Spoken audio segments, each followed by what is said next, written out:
Yo, what's going on, y'all? This is Marcus Rosa, aka MAZUMA TV, back at y'all with some more boxing talk, man. I hope everybody's having a blessed, beautiful, positive, productive night. I hope you had a great day overall, man. I'm back at y'all with some more boxing talk. We're going to be speaking about boxing heating up. Keyshawn Davis versus Jamaine Ortiz confirmed on Teófimo Lopez and Shakur Stevenson's undercard January 31st at Madison Square Garden, and what that could possibly mean moving forward. Of course, we're going to be talking about the Inoue versus Junto Nakatani fight.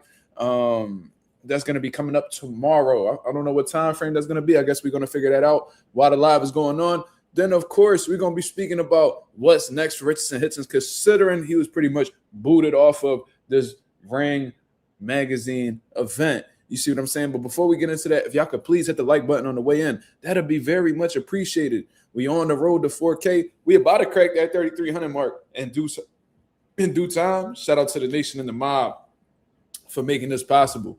Damn, we already got 10 people in the building already. It's looking like them post notifications got sent out. Shout out to YouTube for doing their thing. You know what I mean? Shout out to YouTube one time for the one time, man. How we feeling? How we feeling? What's going on, people? I see a bunch of people in the building already. My boy SOB TV, what up, brother? How we feeling? Agent 86, what up? That's my brother right there, man. Salute to him. Coffee Plant, what up, brother? And I mean, you've been a little inconsistent, man. What's going on? Coffee, everything all right? Let me know something. Marlon, what up? Agent 86 says the Inoue fight card starts around 4 a.m. Ain't that some shit? Ain't that some shit? I'm going to be long sleep, man. I guess I'm going to wake up to the post-fight reaction and then we'll just talk about it. You see what I'm saying? De La Soul, what up? He said first time notification worked. That's unfortunate, but, you know, I guess since it worked for the one time, I guess that's a positive thing. I guess. Kabara Train, what up? 579, he said, yo, how we feeling, y'all? What's on the people's mind? How we feeling? How we feeling about the state of boxing right now? Y'all let me know. Y'all let me know. G tatted up. What up, brother? What's going on? What's going on? Shout out to my Philly brothers, man. Shout out to my, my Puerto Rican brothers. Shout out to my Massachusetts brothers. You know what I mean? Y'all let me know what part of the country y'all from. And if y'all not from the country, let me know where y'all at. Shout out to my St. Croix brothers. Shout out to my Japan brothers. Shout out to my ATL brothers, a.k.a. Georgia brothers. Shout out to my Florida brothers, my Vegas brothers, my Cali brothers, my Arizona brothers. You already know how that shit go, bro. Mr. Big Play Bray, what up? Sean Terrence in the building, what up? Sean Terrence, you see my video glitching, man? I didn't even notice that until you commented on the video. If that was you, I think that was you that commented. But, yeah, I mean, it did the views that it did. I guess I'm going to just keep the video up, man. You know what I'm saying? Aaron Gonzalez, what up? He said, what weight is Amado Vargas in? I believe he's at 100 and I'm going to say 130 pounds. That's a quick Google search, brother. What you asking me for? Let me see. He's actually at 100. Oh, okay. So it looks like he competes between 130 to 135. So that's what it's looking like. That's what it's looking like. You know, in his last bout with that weirdo Dean the Great, that was at 130 pounds. So, yeah. I don't know why that's being said, but, shout out to the boy Aaron Gonzalez for asking a boxing question. My boy Justin Jackson in the building, man. What's up? What's up? Woo! Look at that. Oh, this is a new one. Oh, this is a new one. Oh, yo, MAZUMA TV. You know what I mean? We global around this motherfucker, man. We global around this motherfucker, man. We cool. My man said he from Seoul, Korea. My boy from Seoul, Korea. Ah, come on, bro. That is absolutely beautiful. That's the first time that I've heard that, man. That lets me know that y'all niggas seeing me from all over the world. That's crazy. Beautiful. Marissa showing love from Texas. What up? That's the little sis right there, man. I got a lot of love for Marissa, man. One of the most positive people on the channel. You know what I'm saying? Agent 86 said January seems like a good month for boxing. That's what it's looking like, especially the end. We got a lot of fights January 31st, man. Shakur Teo, Xander, Barau, Keyshawn, Jamaine. Worcester, stand up, man. Worcester, Massachusetts, man. You know what I mean? My boy Slime, he should be coming into the building at any moment. You know what I'm saying? My boy Coffee Plan said, Mark got sound effects. That shit is dangerous. You goddamn right. Yup. You already know how that shit go. Cornball, nigga. Use a fucking cornball. Use a fucking cornball. Use a fucking cornball. You a fucking cornball. Use a fucking cornball. Y'all listen to this cornball. This nigga's a cornball. Fuck you think I am? Boy, you better slap your fucking self. Let's go, champ. Let's go, champ. Y'all already know I got the let's go, champ, John. Let's go, champ. That's right. The real champ. Look at you. You up there shivering. Let's go, champ. Oh, man. 2026 seems good for boxing. Earl Spencer's coming back, and Bam Rodriguez is going to fight in San Antonio, Texas. Woo-wee. Mercer, you got to keep me up to date with what's going on. Send me a DM. Let me know what's going on. Yeah, my boy Agent 86 said, Worcester. Yeah, shout out to Worcester, man. Yeah, man, y'all got a big fight on y'all hands, man. This is make or break for Jamaine Ortiz, man. Shout out to him. Aaron Gonzalez said, take on a potential Mason versus Vargas fight. You must be referring to Emiliano. I don't think you're referring to Amado at all. Amado does not deserve to or have any business being in no ring with Abdullah Mason. You know what I'm saying? From how the way it's looking, they keep associating Abdullah Mason's name with Joe Cordina. You know, Joe Cordina just had a fight not too long ago against what's his name? Gabriel. Is it Gabriel Flores? He just had a fight with Gabriel Flores. He beat him. He did what he needed to do. Looked all right in there, man. You know, Joe Cordina was lined up to fight Shakur Stevenson prior to Shakur's injury and things of that nature. But I think that's still going to be the next fight for Abdullah Mason. I could be wrong, but if we're talking about Emiliano Vargas, man, leave Emiliano Vargas alone. Get him away from Abdullah Mason. He still has some building to do in his career. You know what I mean? His performance has been looking all right, but, you know, he hasn't fought anybody credible to give anybody reassurance that he could fuck with Abdullah Mason. You know, Abdullah Mason's just coming off of the biggest win of his career, you know, against Sam Noakes. Sam Noakes was sturdy, strong, game. You see what I'm saying? Now, somebody like Emiliano, if he was able to, you know, beat somebody like a Sam Noakes, then it's like, all right, brother, like, you know what I mean? Then we getting somewhere. Or anybody credible at the lightweight division. Then you could be like, all right, or 140. I think Emiliano's at 140. Whichever division he's at, keep him away from Abdullah Mason for now. My boy De La Soul says Mason will beat all three Vargas brothers on the same night and probably get all that shit done before 12 rounds, to be honest with you. Starting with Amado will get up out of there quick. Fernando Vargas Jr., he all right. You know what I'm saying? He ain't no high level. I mean, he big, you know, he bigger. He a 154 guy from what I understand. He could box a little bit, but he definitely ain't on no Abdullah Mason level. Then Emiliano will probably be the hardest test. I think he is the better one out of all of them. A bit sneaky, to be honest with you. But, yeah, Abdullah's a different breed. You know what I mean? My boy Slime is in the building. He said, my boy Justice said he don't trust Ortiz in big fights.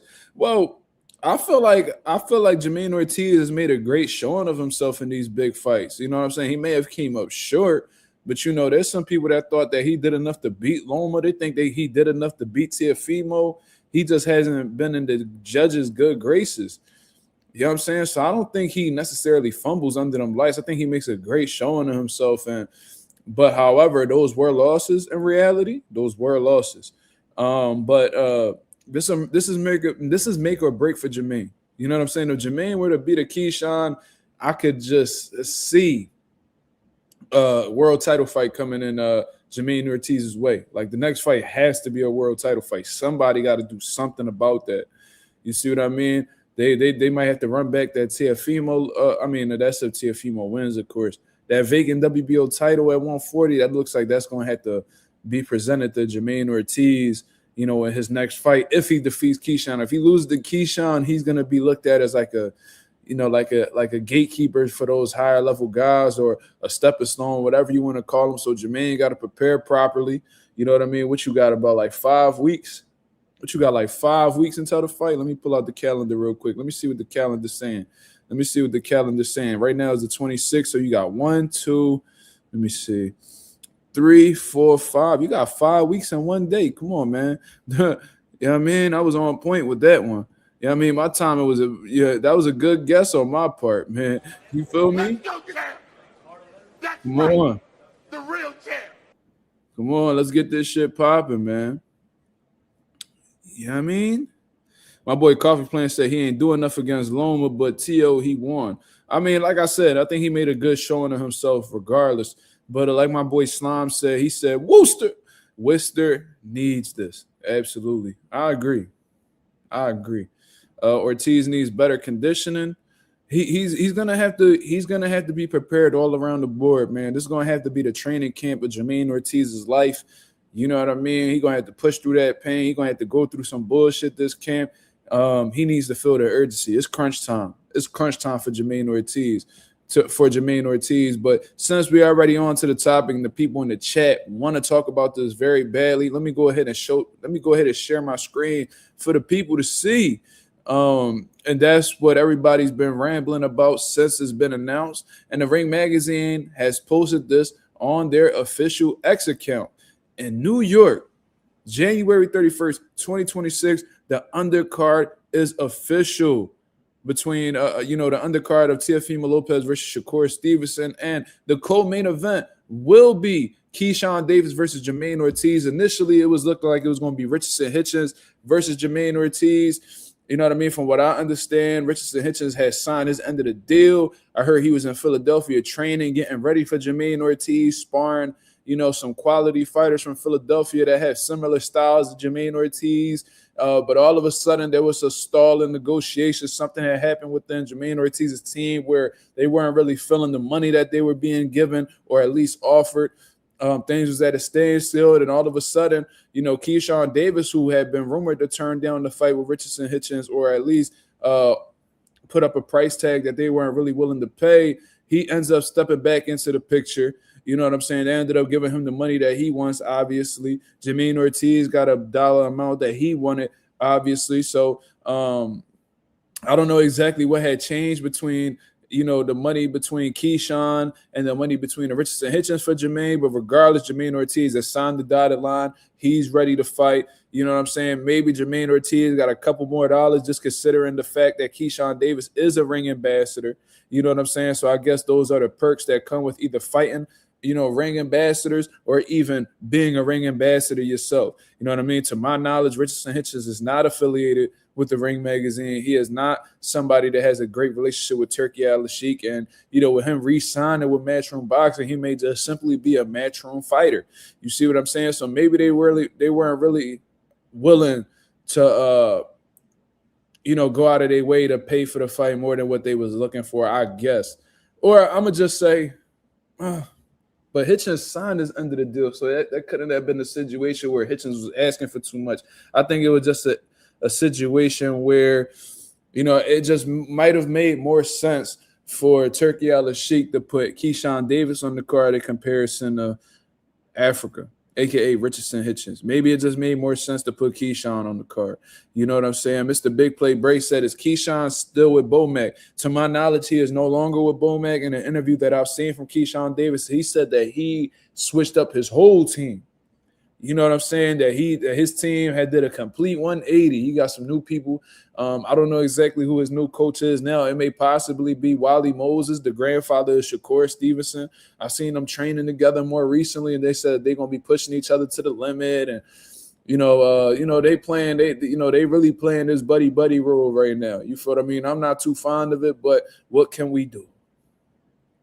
You feel what I'm saying?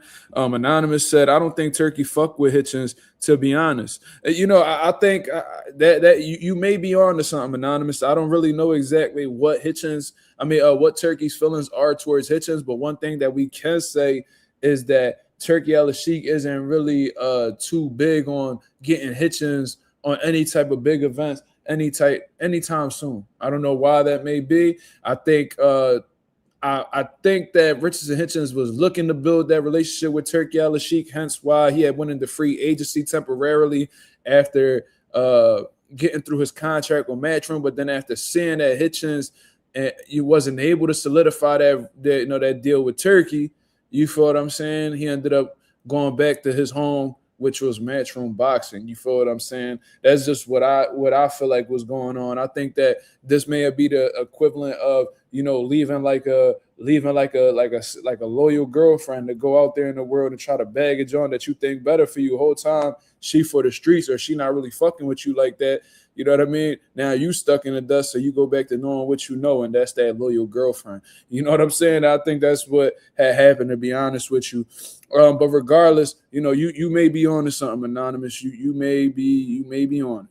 But I think that what I think personally happened is just my take on the whole situation. They know what's going on behind the scenes, but I think that Turki Al-Sheikh sends offers out to a plethora or a myriad of people, however, whatever word you want to use. I think they send them out to a bunch of people.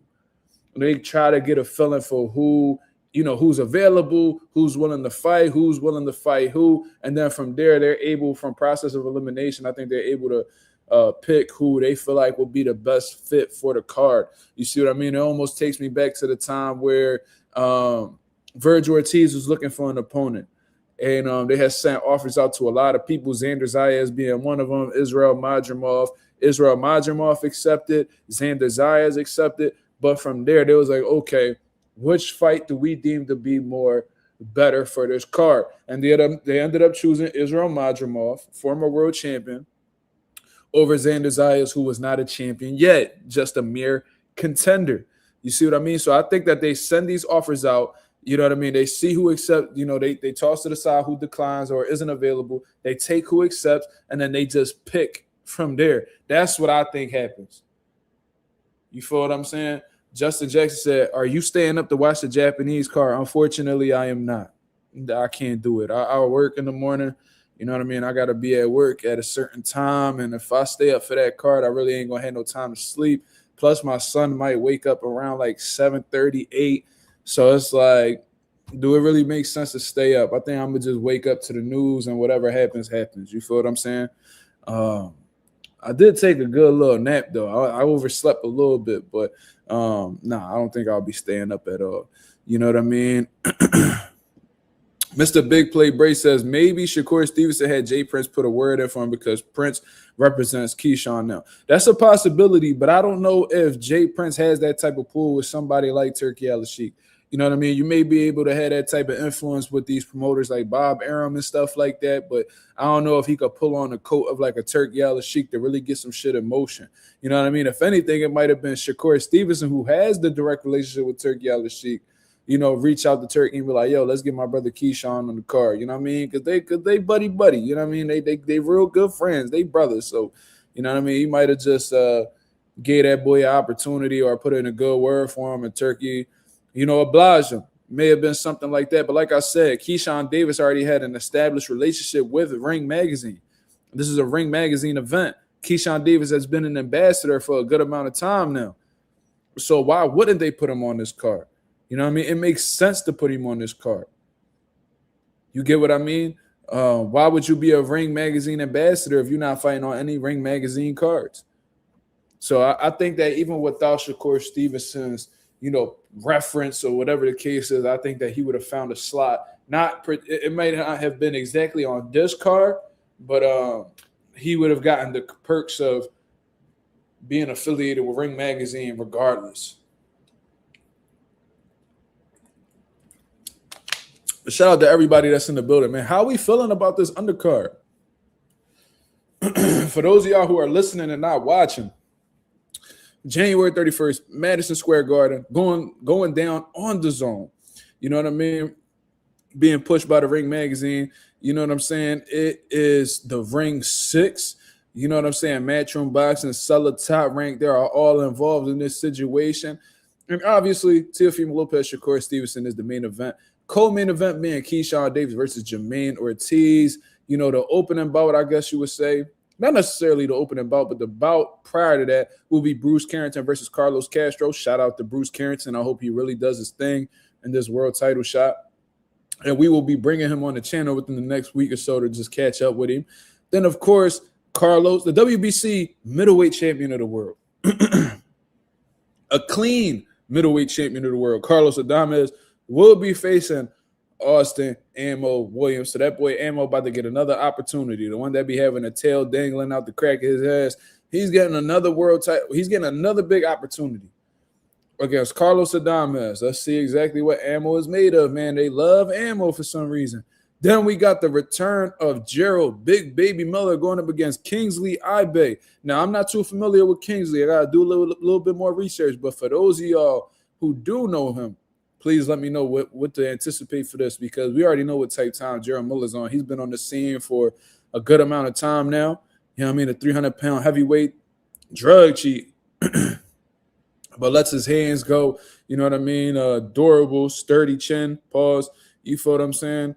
He's going to be bringing the fight for sure. I thought that he actually beat Andy Ruiz the last time he had came up. That was just my opinion on the situation, but he was given a draw. Haven't heard from Andy Ruiz since then, to be honest with you, but it looks like he's getting another opportunity. So shout out to Gerald Miller for that. Then we have Ziad Almayov versus Kevin Castillo. Now, I'm not familiar with either one of those welterweights, but salute to them for actually getting on the card.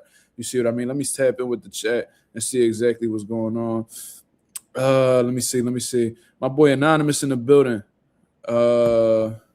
He says, let's be honest, Mark, this is basically a top-ranked card now with a couple extra names. This card reeks of Bob Arum's influence. Hey, you not wrong, brother. You see that top-ranked logo at the bottom of that poster? You see it right there, right underneath the watch only on the zone. You see Matchroom, you see Seller, you see Top Rank. You see what I mean? So you're not wrong, brother. You definitely not wrong. To be honest, I'm surprised that Turki Al-Sheikh didn't let Top Rank promote this card. You know what I mean? He gave a card for Eddie Hearn to promote. You know what I'm saying? And I wanted to speak on this too, because I seen like boxing media outlets naming Turki Al-Sheikh the promoter of the year. And I'm surprised. I must have forgot. I didn't talk about it in previous lives. I saw this like a few days ago, probably like 4 or 5 days ago. And I'm like, bro, how? Turki Al-Sheikh is not a promoter. This motherfucker is a financer. Have you ever heard of Turki Al-Sheikh Promotions? Have you ever heard of Riyadh Season Promotions? He makes events. He puts the bread up for these shows. He is not a promoter. If he was a promoter, and I've heard Turki Al-Sheikh say that he's not a promoter before. Right around the time that he said he's not a charity. I heard him say that he's not a promoter. It's a reason why he hires promoters to promote these shows, because he's not one. He's the motherfucker that be like, yo, I want A versus B, C versus D, blah, blah, blah. Yeah, I mean, here's the money. Promote this event for me. I mean, take care of all of that. I'll pay for everything, and y'all get compensated for y'all work. That's what he does. He's like, he the one who, orchestrate, I guess, I don't even know. The promoters are the ones that orchestrate the events, but he's the one who creates these events. He's the one who puts the bread up. He's really just a financer. He said he's not a promoter on Boxing Voice. Exactly. That's what I'm saying. I think he said he's not a charity on the Boxing Voice as well. But it's just weird, bro. Like, y'all calling Turkey the promoter of the year. It's like, what the fuck are we doing? Do y'all know the differences? Did y'all know the difference between a promoter, a manager, and an advisor? Like, do we have to does MAZUMA TV have to go ahead and put on like a business casual outfit, put on my motherfucking glasses, have a little dry erase board, and just give y'all a breakdown of like what people do in boxing? Do I need to give y'all the names and the definitions and point at the motherfucking board with a laser? Like, do I have to put up a PowerPoint presentation for y'all motherfuckers, man? Because it seems like y'all niggas is elementary, remedial. Just saying. If y'all need that, let me know. Y'all motherfuckers need to send me a super chat or something, though. I ain't doing that for free. Y'all niggas need help.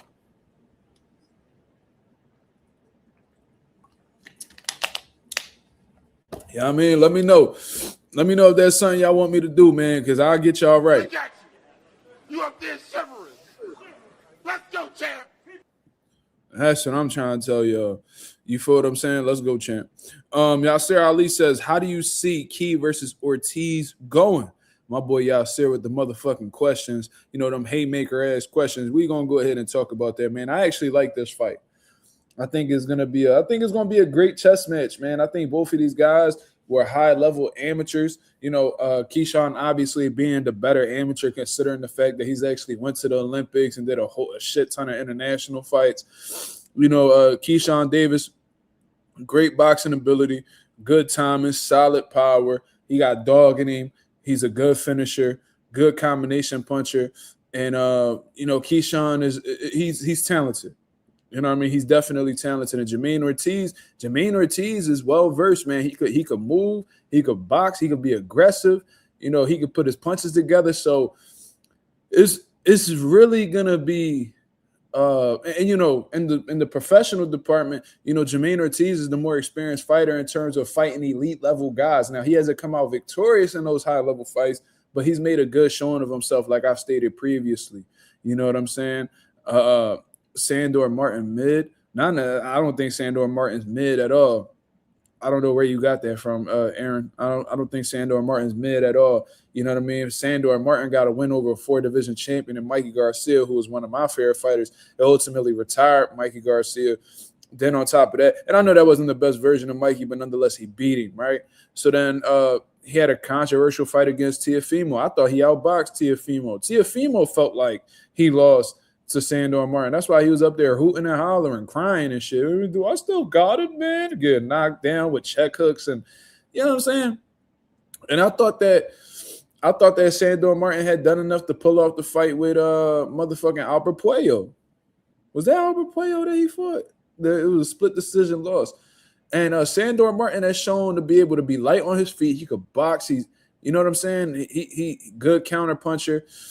And he also got some dog in him. Might not be the biggest puncher, but he punches in combinations. He could walk forward. He could be aggressive. He comes in great shape. I think Sandor Martin could really upset some of these niggas. I just think he needs the opportunity. And I heard Sandor Martin fought not too long ago, but the last thing we gonna call Sandor Martin on this channel is mid. That's not the case at all. You know what I mean? I would actually like to see Sandor get back in the mix. I think a fight with any of the top guys will be intriguing to see Sandor Martin do. You see what I'm saying? That's just my opinion. You feel me? I fuck with Sandor Martin. Not the biggest fan of him, but I respect his hand. So, anyways, shout out to the boy ETC in the building. What up, brother? How we feeling? But to go back to the Jamaine Ortiz and Keyshawn situation, I think this is going to be a good one. Like I said, I feel like Jamaine Ortiz is the more experienced fighter in the pro level. You know what I'm saying? Fighting guys like Teófimo Lopez, Vasyl Lomachenko, Jamel Herring. Jamaine at this point of the game, he's a young vet. He done been around the block, so he's definitely going to present some troubles to Keyshawn that he hasn't seen before. But I'm going to do a little bit more studying. You know what I mean? Because I watch so much film, man. It's like I have to watch these guys in the lead up to fight so I can remember what their tendencies are and what they're good and not so good at. You feel what I mean? I do feel like Jamaine Ortiz could get a bit sloppy at times. I think he could be a bit over aggressive. And, I've seen Keyshawn have moments with guys who get a bit reckless in there and come in and he times them with good shots and is able to hurt them and shit like that. So I think Jamaine is going to have to fight, I think he's going to have to be composed. I think he's going to have to control his aggression. You know what I mean? Because being too reckless to get you hurt against somebody like Keyshawn, you feel what I'm saying? He beat Sagawa as well. Appreciate you for adding that on to my dialogue. You feel what I'm saying? My boy R3 says Keyshawn will find a way to win against Ortiz. And then this is another thing that we got to take into consideration, just being objective. Jamaine Ortiz is actually experienced at the weight. You know what I mean? At 140 pounds. He's been there. He's done that. Keyshawn, he's somebody you could tell he's naturally bigger than God, his best friend, Shakur, he's a bit bigger than him. It looks like he could fill into 140, quite easily, to be honest with you. I don't know if that 5 pounds is going to make a difference, but we've seen people move up from 135 to 140 and has some significant differences. Like when we look at, and I'm not comparing the guys because they could be totally different. Keyshawn could go up to 40 and be noticeably stronger. But looking at guys like Teófimo Lopez, he didn't really lose no speed. He didn't really lose no reaction timing. But you could tell his power didn't really carry up to 40 like how it once was at 35. I seen Teófimo Lopez sleep people at 35. You know what I mean? Had them out on their feet like a Richard Comey or a Mason Menard. You know what I'm saying? Like we seen him do those things at that weight and actually have a lot more, respect, from his opponents. And then you see him at 140, and he was able to get a stoppage, but that wasn't like a highly ranked 140 dude. We seen him in there with Jamaine Ortiz. He wasn't able to hurt him. Sandor Martin wasn't able to hurt him.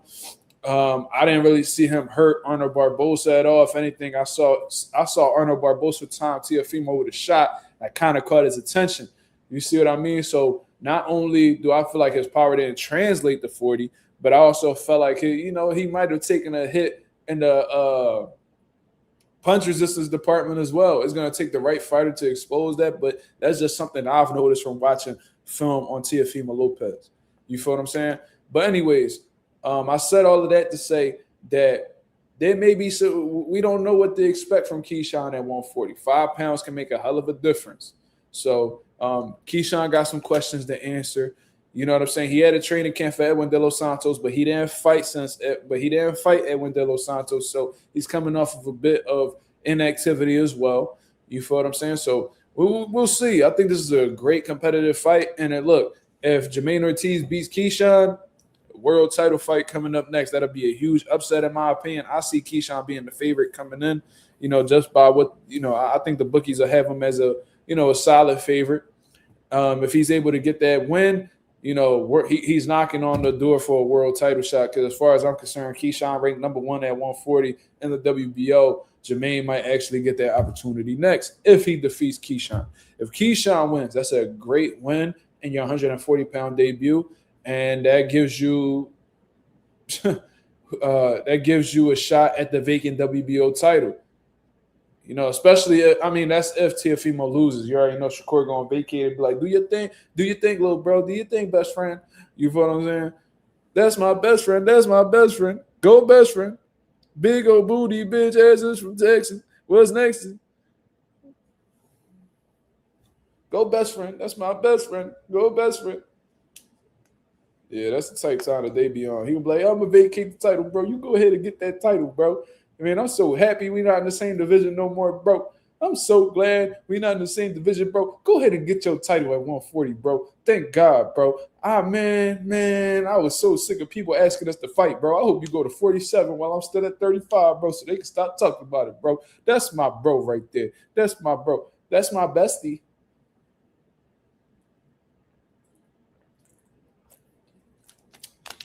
Keyshawn beats Jamaine Ortiz. That's a good win for him in his junior welterweight debut. And if Shakur wins, that'll open up the opportunity for Keyshawn to fight for a vacant WBO title at 140 pounds. It is what it is. You feel what I'm saying? But my boy R3 said, wait, hasn't Ortiz been dropped and hurt by a few people? Yes, he has. I've seen him fight Joseph Adorno, somebody that I've met personally.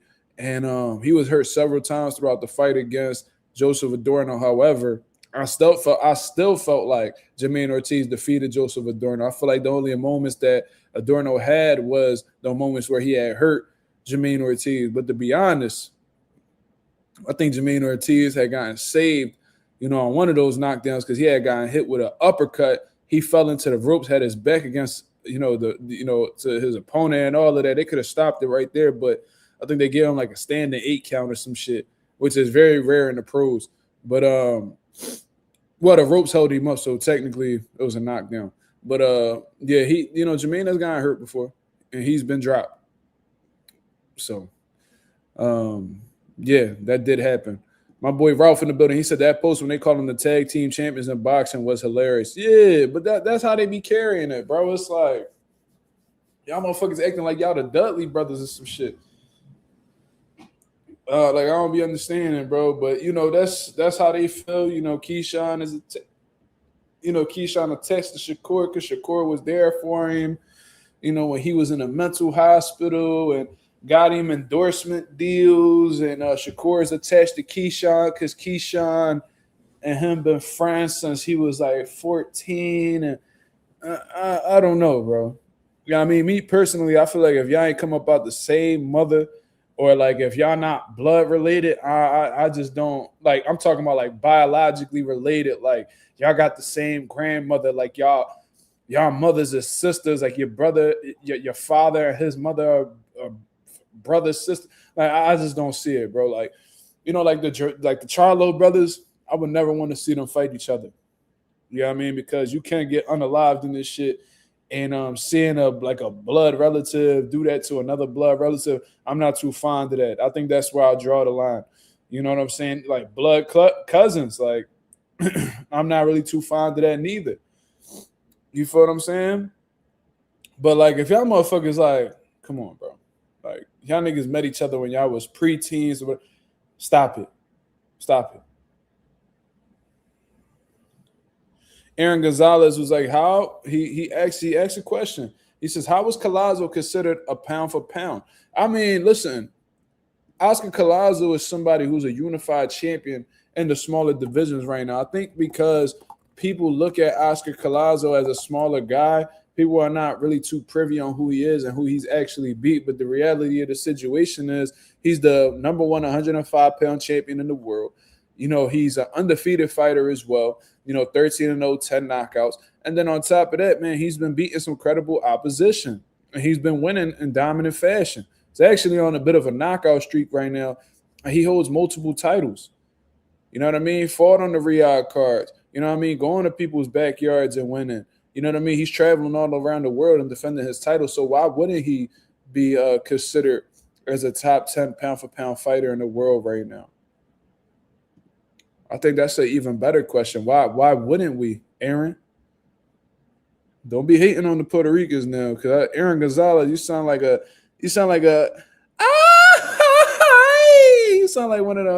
of my Mexicano brothers, man. Don't be out here hating, bro.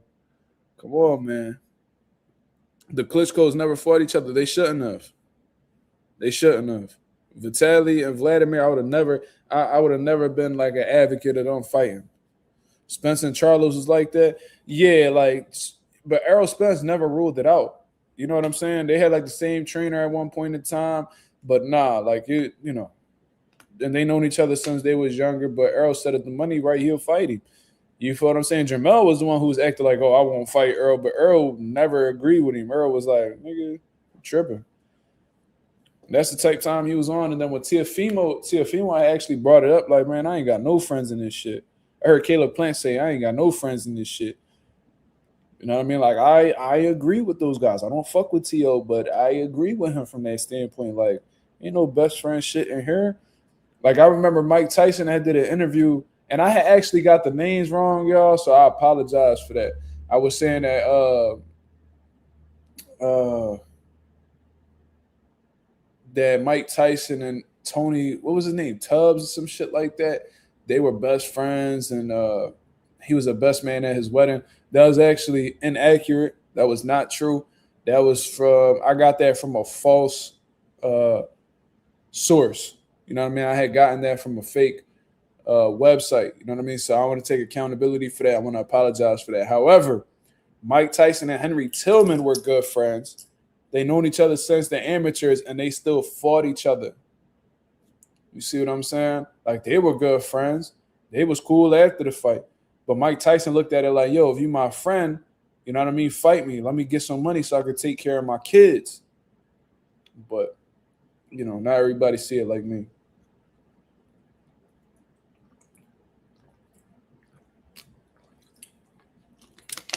Yasir says, I think they'll fight at some point. I already said this to people a long time ago. I said that they was going to eventually have a falling out. But what I didn't know is that Keyshawn was going to move up and weight so soon. So they'll barely be able to maintain their relationship considering they'll be in different divisions. You see what I'm saying? I was thinking that Keyshawn was going to stick at 35 for a while. That the pressure was going to continue to build up between each other in terms of fans demanding them to fight. You know what I mean? Oh, shout out to my Pop in the building. What's going on, Pop? I didn't get to see you. I didn't get to see you yesterday, Pop. I'm gonna make sure. And I was gonna go to the gym today. I know you didn't go though. But I'm gonna see you. I'm gonna see you this week coming up. I hope everything well over there. Would I fight Slime for a bag? I beat the shit out of Slime for a bag. And guess what? Me and Slime gonna go ahead and we gonna open a boxing gym together. Slime gonna try. I'll be mad at yo. Listen, Slime. Listen. I'll be mad if you don't try to fuck me up for the money.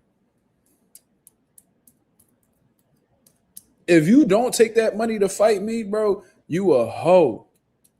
I probably won't be your friend if you don't try to get this money with me. Let's get this motherfucker. Let's say they try to offer me and Slime 7 to 8 figures to fight each other. Nigga, you better take that money, nigga. We from the gutter, nigga. You stupid? But my pop said Maurice Blocker. Wow, Maurice Blocker and Simon Brown were in each other's wedding. Hey, man. Hey, man. There's a bunch of examples, bro. From what I heard, Sergey Derevchenko and Daniel Jacobs was good friends. They had the same trainer. But when I think the IBF ordered them to fight, Sergey Derevchenko went and hired another trainer just for that fight. And they fought each other. They offering y'all 500 and a Metro card. Let me get the fuck out of here. I'm doing well. I don't need no 500. So I'm cool. My son got a lot more money than that on his own. He don't. So if my son don't need it, I definitely don't need it. Slime gonna want a rehydration clause. His fat ass gonna be the one who need a rehydration clause, not me. Shit.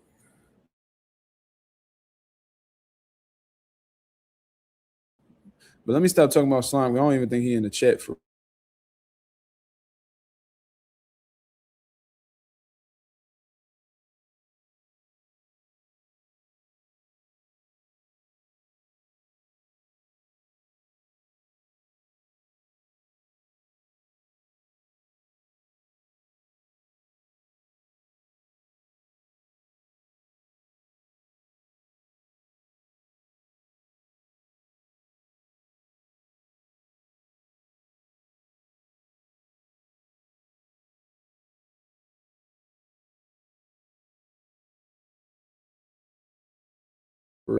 It's not letting me show the tweets.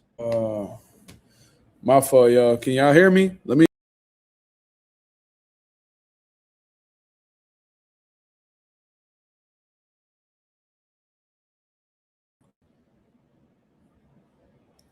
Yo, y'all see y'all? If y'all hear me, let me know. Did this nigga say 3 racks and a cheesesteak? That sound like a deal. I'll fight a nigga for 3 racks.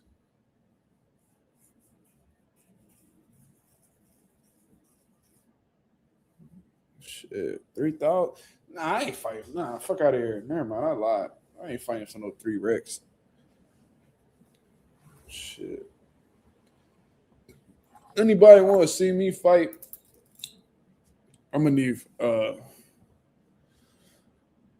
ain't gonna put my price on here, but it's gonna have to be it's gonna have to be a good jump. Yo, Pop, how much we taking for a fight? What would we need to get me in the ring, Pop? Like if a content creator reached out and wanted the box, what's the price? For my manager, you feel me? My manager. So what's the price gonna have to be? Y'all gonna have to talk to my pop. Fuck you talking about? Talk to my manager, nigga. Yeah, they're gonna have to give me a little more. Yeah, yes sir. They got me fucked up. I ain't no dummy. Y'all could go have Tim Bradley fight for them. What he said he fought for? Like 40 racks for a world title fight. Better go talk to Tim Bradley with that shit. Shit. Depends who the creator is. Facts. But man, I love to do that shit. But anyways, let's actually get Keyshawn Davis's reaction to him being announced. Tim said 27K. That's even worse. Yo, Pop, would you let your fighter take a world title fight for $27,000? I already know what the answer gonna be. But Tim Bradley took that fight for $27K, bro. Then acted like it was 2008. I don't give a fuck when it was. Shit, $27K? You know how much money he probably came home with? That nigga probably came home with a solid $10,000. Shit. And you know there was more money in the pot, so they did that nigga dirty. That Manny Pacquiao fight saved him for real, for real. If he didn't get them Pacquiao fights, that nigga would have been broke. My pop said not even for 60,000. Facts. He tripping. I'm about to be what? Anyways.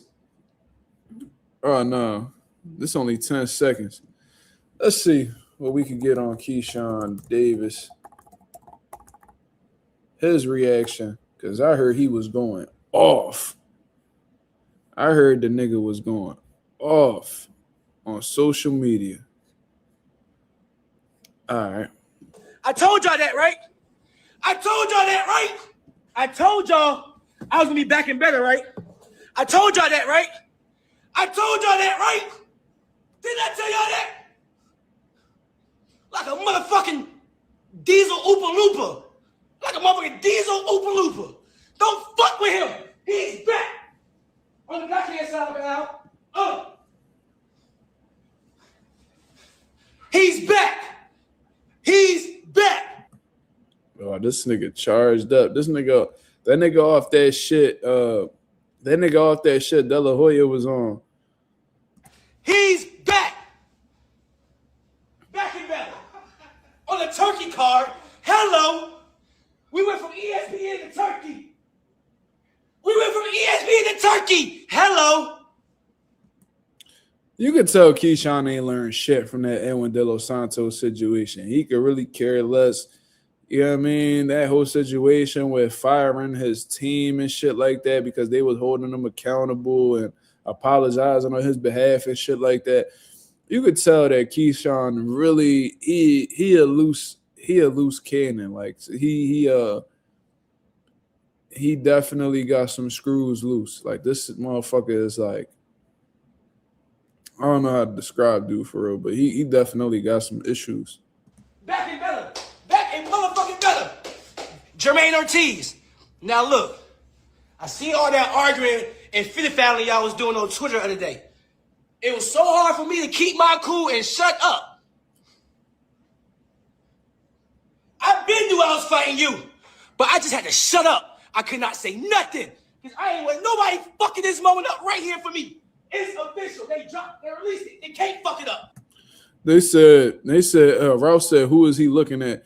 He probably looking at like, you know, Shakur probably just got out the shower and shit. This nigga got a long t-shirt on with some nigga sitting. He laid up on the couch with just his with a long t-shirt on and shit. He just probably just expressing his excitement to his bestie. It's official. It's official. I am back. January 31st. January 31st, the big man's back. And that's all that matters.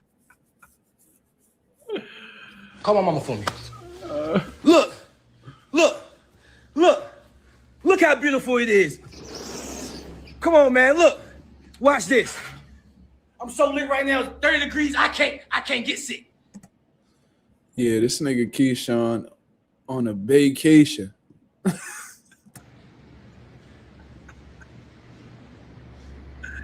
I'm in shape, man. Look, watch this. I got something to tell y'all. Watch. The day we had that big, hold on. How you do this? I got something to do. Hold on. Oh, this is how you do it. Yeah. This is how you do it. Oh. I'm back. Bam! That's all y'all need to see. Co-main event, me and Jamaine Ortiz is going to be a banger. Jamaine can fight. Shouts out to you, Jamaine, for taking the fight. Because I ain't going to get into that. Shouts out to you, Jamaine, for taking the fight.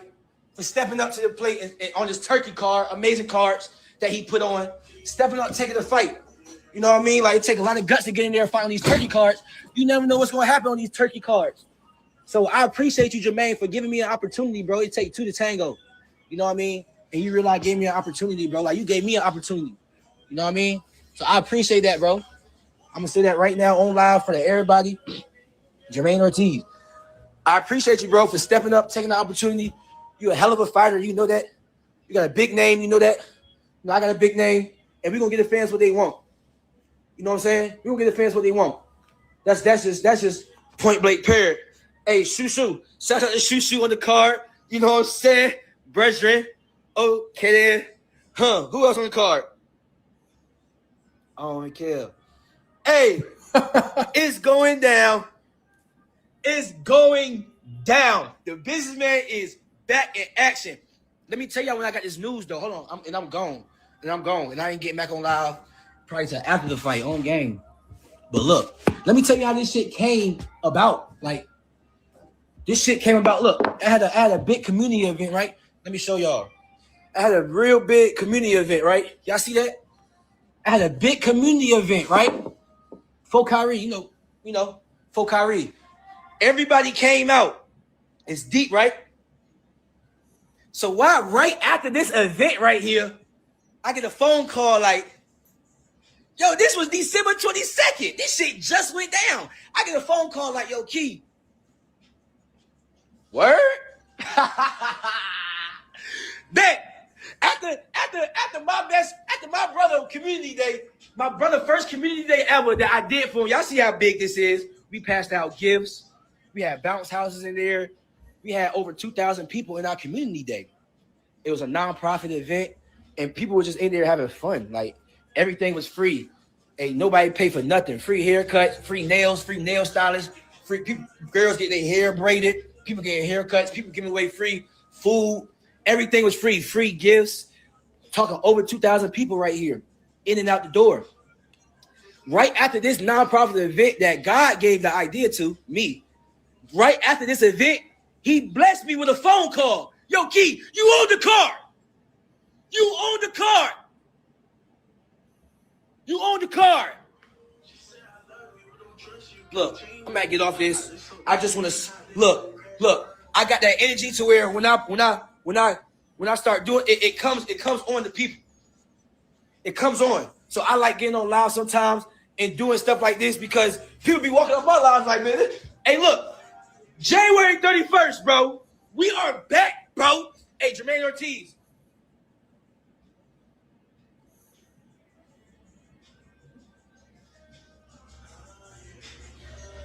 It's going down. Bro, what? This nigga giving me like Charlo vibes. You know, like how them niggas just be all over the place. They can't stay focused on one subject. They end up just, these niggas go through like waves of excitement. Then they be chilling. Waves of excitement. Go back to chilling. Like, I wonder if this is like a boxing thing with these niggas' brains, or like these niggas just be like crazy motherfuckers, bro. Like, I don't know what it be. Like, he give me like Jermel Charlo vibes. Like, I don't know what the fuck it is. Like, these niggas be tripping. Blaze Pound for Pound says, shout out to Keyshawn. Shout out to Keyshawn to making it to the January 31st fight card as co-main events. Co-main against a very good fighter. Yeah, this is a great fight, man. I'm going to say that this is probably going to be like a 55-45 Keyshawn fight, to be honest with you. I think Keyshawn has a bit of an edge going into the fight in terms of pedigree, you know what I mean, skill set.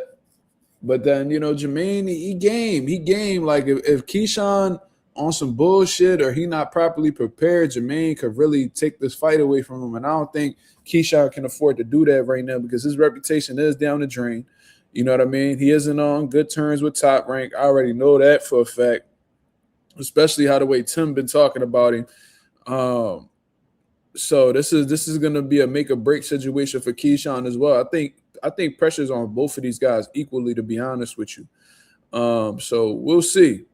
J.A. says a little Andre. No, Andre, he's a bit more relaxed, and Andre don't really come across as some. He not cuckoo. Andre not cuckoo. This nigga's cuckoo. He gives me like Charlo brother vibes for real. Like, this nigga be repping DB3. nigga might very well be a little baby Charlo or something. I don't know. These niggas be tripping. But yeah, I don't know if he says anything meaningful outside of this. Let's go. We'll see. January 31st.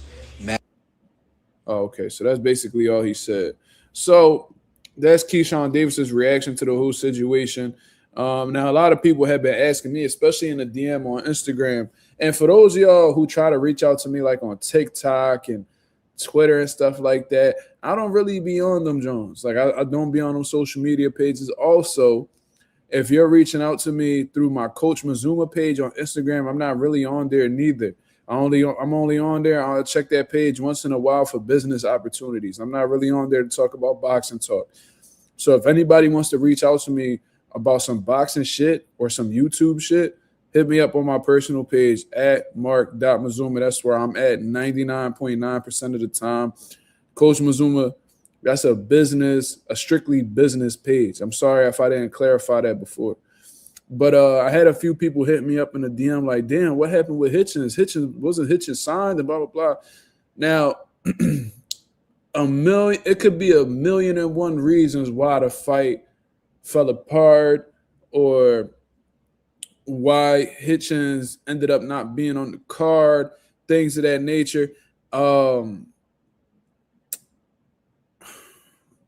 But this is what I think happened. You know what I'm saying? And if y'all seen the short that I had put out earlier, shout out to those of y'all who've been supporting the shorts that I've been posting on YouTube. I don't know if you guys have been really catching on to them, Johns, but they've been doing some good views.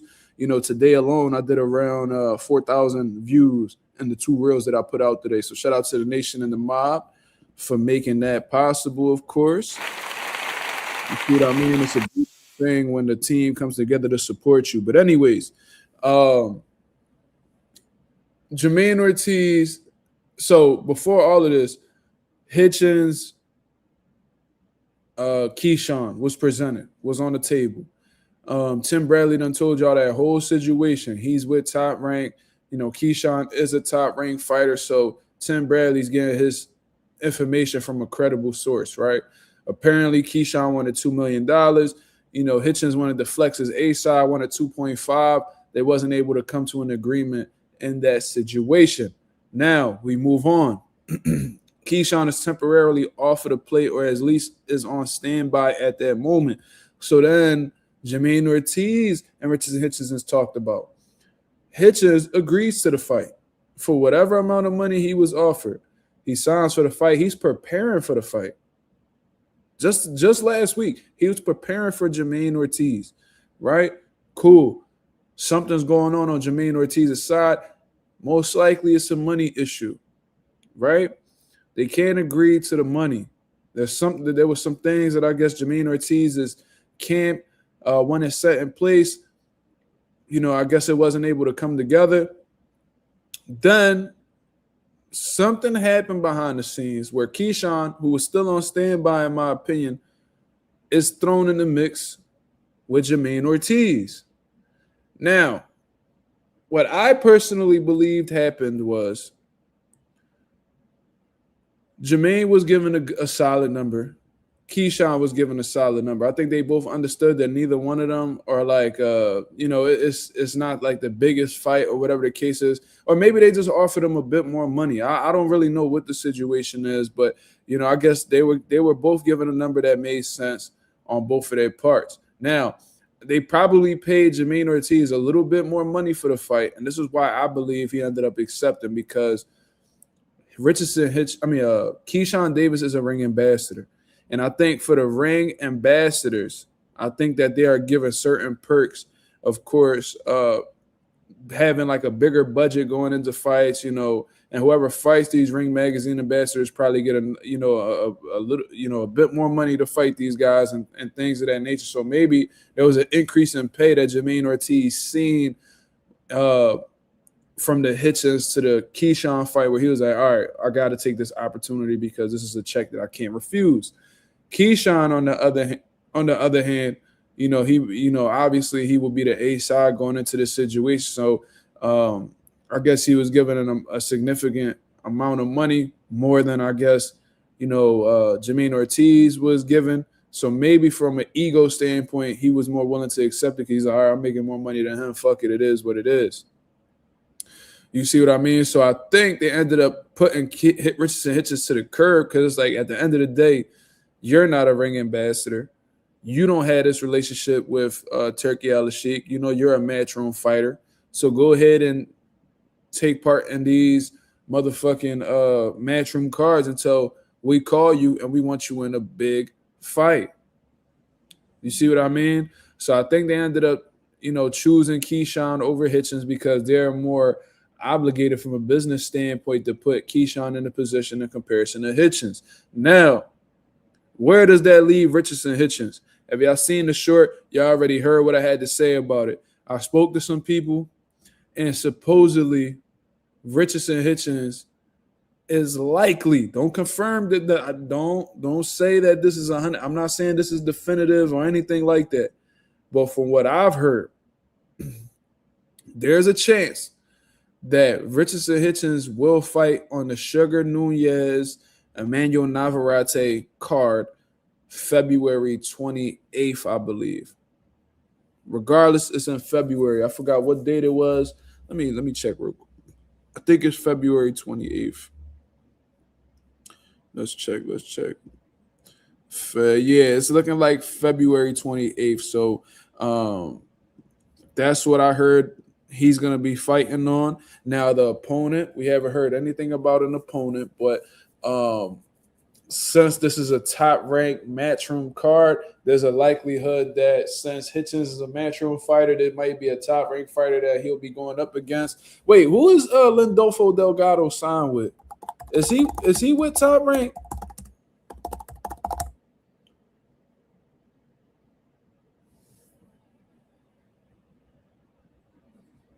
He's managed by, okay, so he's with Top Rank. Let me see.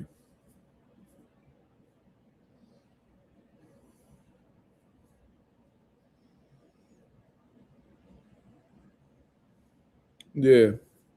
So he signed a multi-year contract extension with Top Rank. Okay. So, yeah. So considering the fact, it just makes a shit ton of sense. Lindolfo Delgado is the number one guy in the IBF at 140 pounds. Richardson Hitchens is the title holder in the IBF at 140 pounds. So there's a likelihood, considering that Manuel Navarrete is a top-ranked fighter, Sugar Nunez is a matchroom fighter, they'll have, this is a top-ranked matchroom card. Hitchens is a fucking matchroom fighter. Lindolfo Delgado is a top-ranked fighter. We'll probably see Richardson Hitchens fight his number one mandatory in Lindolfo Delgado. You see what I mean? The fight is going down to Arizona. There's hella Mexicans in Arizona. So why not put motherfucking Lindolfo Delgado, who is a Mexican fighter in his own right, up against Richardson Hitchens on that card? That just makes a shit ton of sense to me. I don't hear anything about Lindolfo Delgado, fighting anybody. You see what I'm saying? I don't see anything lined up for him whatsoever. And just so conveniently, they uplifted his suspension. I don't know if he was injured or whatever the case is. He was down in round 12 against Valenzuela in his last fight. Controversial fight from what I heard. But they lifted his suspension February 3rd. So, the 28th, he'll be cleared. He'll be ready to go. So that's what I think is going to happen in all honesty. You feel what I'm saying? My boy Anonymous in the building said his Mexican unification card, it just makes so much sense that it'll be Lindolfo. I agree. So that's what I think is going to happen. Nothing's solidified. I didn't see any type of announcements or anything like that, but we did hear Richardson Hitchens say on his social media that he'll be back, very soon against a better opponent. Now, do I rate Lindolfo Delgado as a better opponent than Jamaine Ortiz?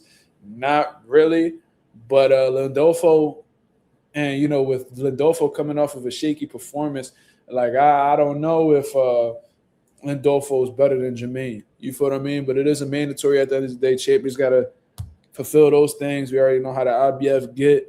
If you don't abide by their rules, and we'll see what happens.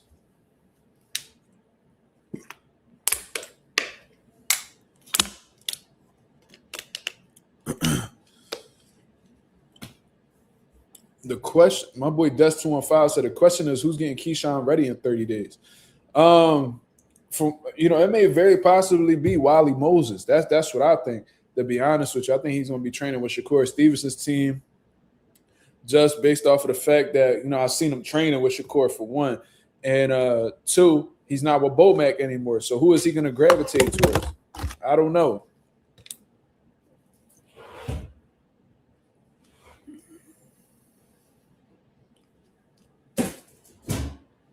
You know what I mean? And I tried to tell people, man, like Hitchens, once I seen Hitchens went out for free agency, like I told y'all about Hitchens from the very beginning. The reason why, Hitchens tried to play like, oh, he was this Olympian. I was like, bro, you represented Haiti in the Olympics because you couldn't fucking beat anybody credible in the U.S., when you was trying to make the Olympic team. So you went over to Haiti because they really ain't got no competition over there. And even when you represented Haiti, you ain't make it that far. I seen he won like some New York City Golden Glove tournaments, which is a big deal over there. And I think you won like a youth tournament, which was like the Silver Gloves or some shit. But I can't recall any national tournaments that Richardson Hitchens has won in his career. So he didn't come into the pros as like this highly touted amateur. You were solid. You was around, like you was a part of these tournaments, but you were always that amateur that came up short to the elite amateurs. You see what I'm saying? So, and to be real, this motherfucker Richardson Hitchens was just known for being niggas' friends. You know what I mean? Like you was signed with Mayweather and shit, but you was sitting on the shelf. Niggas wasn't putting you on. Niggas wasn't giving you opportunity. But you was just known for being Shakur friend. You was known for being Tank Davis friend. You was just known for being around niggas. You feel me? So then Eddie Hearn, who's looking to expand like his promotional stable in the States. Bro, I'm not even trying to talk shit about Hitchens. Y'all just tell me when I'm lying. Go look up some national tournaments that Richardson Hitchens has won. Go look up his amateur accolades. I heard him say some shit, talk about how he beat some bull, like he won the whole nationals. He beat this one kid that was representing the U.S. amateur team. I can't find any proof on that whatsoever. I can't find any proof on that. I am a USA Boxer certified coach. I looked at the data. I looked at the database that keeps track of people's amateur records. I didn't see anything on Hitchens' record that showed that. I looked at the amateur record on BoxRec that usually keeps track of like international fights and like big cards. Didn't see no big wins on there. Like I didn't see it, bro. Like all I ever seen was Hitchens lose to niggas. That's all I ever saw, bro. And this not no disrespect. That's just the reality of the situation. And like my boy Angel Garcia said, the sky too big to cover all this shit. It just,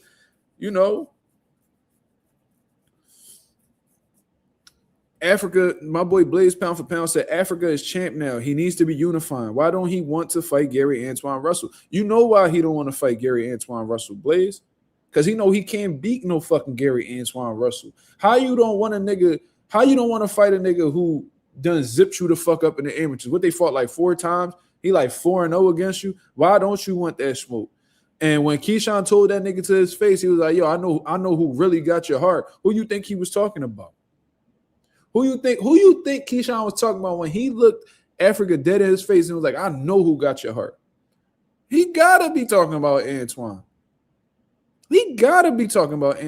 But anyways, so Eddie Hearn gives you an opportunity within a couple years of you being signed with Eddie, and you being a turkey, in all honesty, because I'll never forget the bitch shit that Hitchens pulled. I'm sorry. And that's what just made me fall off with him. You were a contender. You were the number one guy for Super El Matias's title at the time, and you act like you had zero interest in the IBF. Very disrespectful to the IBF. Very disrespectful. Yeah, Blaze, but sparring guys and actually fighting guys is totally different. Sparring is a lot more comfortable than actually being underneath them lights. You see what I'm saying? And even with his sparring sessions, you feel what I'm saying?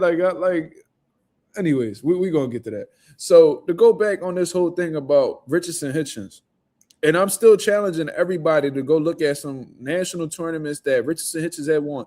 Go look at his amateur Shit, I could look it up for you. Shit, we ain't even got it. I ain't gotta send y'all on no mission. I ain't gotta send y'all on no dummy mission. Amateur achievements, amateur accolades. Let's go look at what Richardson Hitchens did in the amateurs. Come on, bro. Like when you look at guys like Devin Haney's amateur pedigree, this motherfucker won the Nationals. I don't know how many times. Boots, I don't know how many times he done won the Nationals. I don't know how many times Shakur Stevenson done won the Nationals. Then you look at Richardson Hitchens' amateur accolades. It says a 2-time Golden Glove, New York Golden Gloves champion, a Silver Glove national finalist. So does that mean that if you're a finalist, does that mean that you won the Silver Gloves? I don't even know. They should have just said a Silver Glove national champion and a representative for Haiti in the 2016 Rio Olympics, where he reached the opening round after qualifying by winning silver at an Olympic qualifier.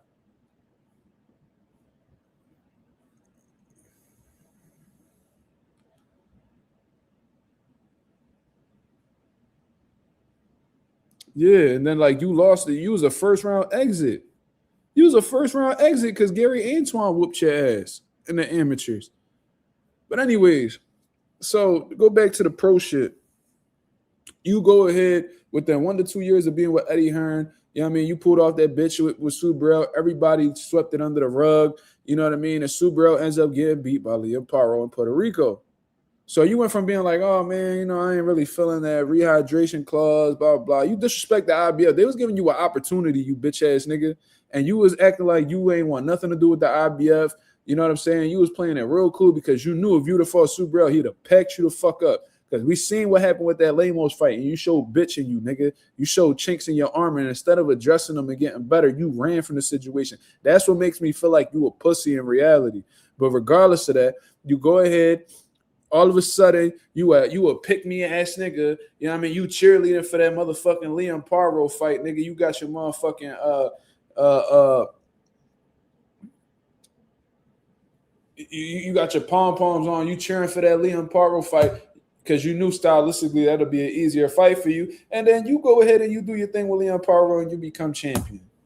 Cool. So as soon as you win this world title, you think you hot shit. You think that your market value just jumped out the fucking gym. You know what I'm saying? Oh, yeah, my fault. And then you beat George Kambosos. So you beat 2 Australians back-to-back. You know what I mean? When after, you know, at a point in time where everybody done beat Kambosos at that point, nigga done been stopped. He done been beat back-to-back. You know, he done had controversial wins after that with Maxie Hughes and all that bullshit. So then you go ahead and you beat up on Kambosos, who really ain't belong at 140, to be honest, but you stop him. You do what you do. And you think that your market value just jumping out the motherfucking gym. You feel what I'm saying? So then you go ahead and you try to tell Eddie Hearn, fuck you. You're like, oh, man, I'm up now. Shit, I'm up. I'm world champion. I don't need Eddie Hearn no more. I'm going to go straight to Turkey out of sheep. So you step up out that motherfucking crib thinking that you done did some shit. You thinking that you about to get this big deal and that all these motherfuckers going to want you. You think the grass was greener on the other side. You step outside your motherfucking promotional company, then you realize, oh shit, don't nobody want me. I can't get no fights with Tio. I can't get no fights with David Haney that he was calling out. You know, like you was acting like you wanted all these fights. In the meantime, you telling motherfuckers like Gary Antoine Russell who fried you. Like, how can you tell a nigga like Gary Antoine Russell that you got to get your name up? Nigga, if anybody need to prove themselves in that situation, it's you. Because every time he done came across you, he fucked you up.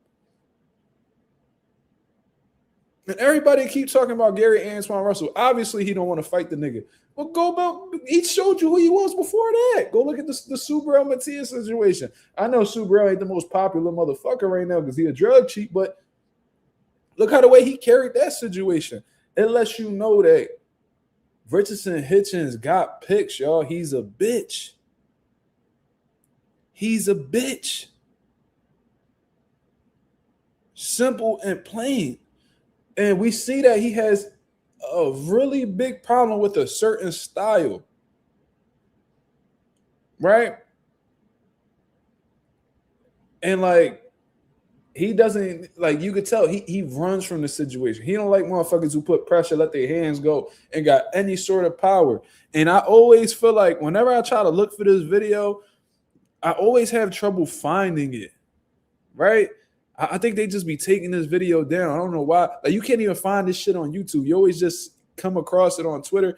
But look what Rolly was doing. Look how much Rolly had Hitchens uncomfortable in this boxing ring, bro.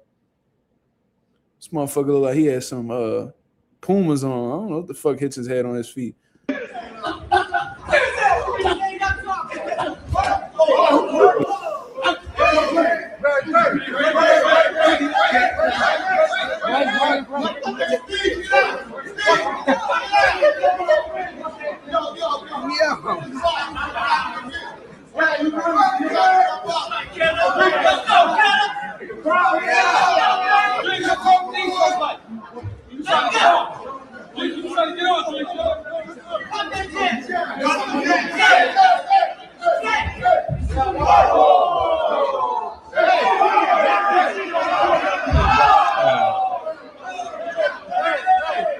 Wait, I don't think that was Hitchens. I don't think that's Hitchens. I think that's somebody else. I don't think that was Hitchens. Hitchens has another video with Spawn Rolly, but I don't think that was it. I'm gonna take that back. I don't think that was Hitchens for real. I don't think Rolly just body slammed Hitchens. I think that was somebody else. But there is sparring footage out here of that boy Hitchens getting washed by Rolly and sparring. And at that time, that's when Rolly wasn't really too mindful of his chin. You know what I'm saying? This is when he was coming forward, putting pressure, really beating the fuck out of people. And we seen Hitchens getting beat up. You know what I mean? With Gustavo Lemos, he had a tough time. You know, I seen him having a hard time with motherfucking Jerron Ennis in the amateurs. Gary Antoine Russell in the amateurs. I don't know how many times. Like, this dude is to me, until he showed me different, this nigga's a fraud. And I heard Shakur Stevenson talk about, on any given day, Hitchens could beat anybody at 140. Shit, you're going to have to show me. Because I don't believe you. I really don't believe you. That he might be sharp when he's fighting styles like Shakur, where it's like a chess match and guys like that. Like when it comes to a boxing match, you feel me? Like, you can bet that Hitchens is gonna do well because he's sound. He got sound fundamentals, technically sound. Sound fundamentals, technically sound. That goes hand in hand. But good straight shots, world class jab, in my opinion. He got some good qualities, but there is a very bad weakness within Richardson Hitchens that if he doesn't fix this or address this ASAP, it's gonna haunt him at some time in his career. In boxing, you can't run away from shit. It'll always find a way to catch up to you. I don't give a fuck how fast you run. I don't give a fuck what your 40-yard dash timing is. Boxing is always going to find a way to catch up to you. If you're somebody who lack an inside game and you don't really care to tighten that up or address it, it's going to be exposed against somebody. If you're somebody who don't like to get hit or you ain't got no heart, it's going to show. If you ain't got a chin, it's going to show. If you don't got a jab, it's going to show. If you don't have skills, it's going to show. If you only bank on power, it's going to show. Like, you have to be you got to have, for you to really, really, really last in this boxing shit, you got to be able to adapt, and your tools have to be well-rounded. You got to be able to have a solution for every style that's in front of you. And you're going to have to be okay with, even if you prefer a style, you're going to have to be okay with, in certain fights, throwing that preferred style away and changing into a new one. You see what I'm saying? So let's say you a come forward pressure fighter by nature. You're not going to be able to walk everybody down. You're not. I promise you that. I remember I thought I was the strongest, biggest, baddest motherfucker in the world. Then I got in there with this little motherfucking African dude that made me feel like, yo, I'm the weakest motherfucker on the planet. You always gonna run into somebody stronger than you, faster than you, smarter than you, well, more conditioned than you. You know, you always gonna run into somebody who has something going on better than you. You have to make the adjustments necessary where you neutralize whatever their strength is. Andre Ward wasn't the fastest motherfucker. He wasn't the biggest punching motherfucker, but what made him stand out was his ability to adjust and stick to his fucking plan. He was a chameleon in there. Whatever he needed to be in that moment, that's what he was. Bernard Hopkins, same thing. Said David Benavidez entered the chat. Why you say that?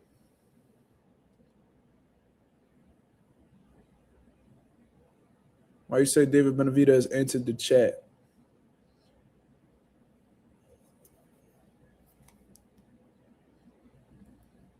Let me know.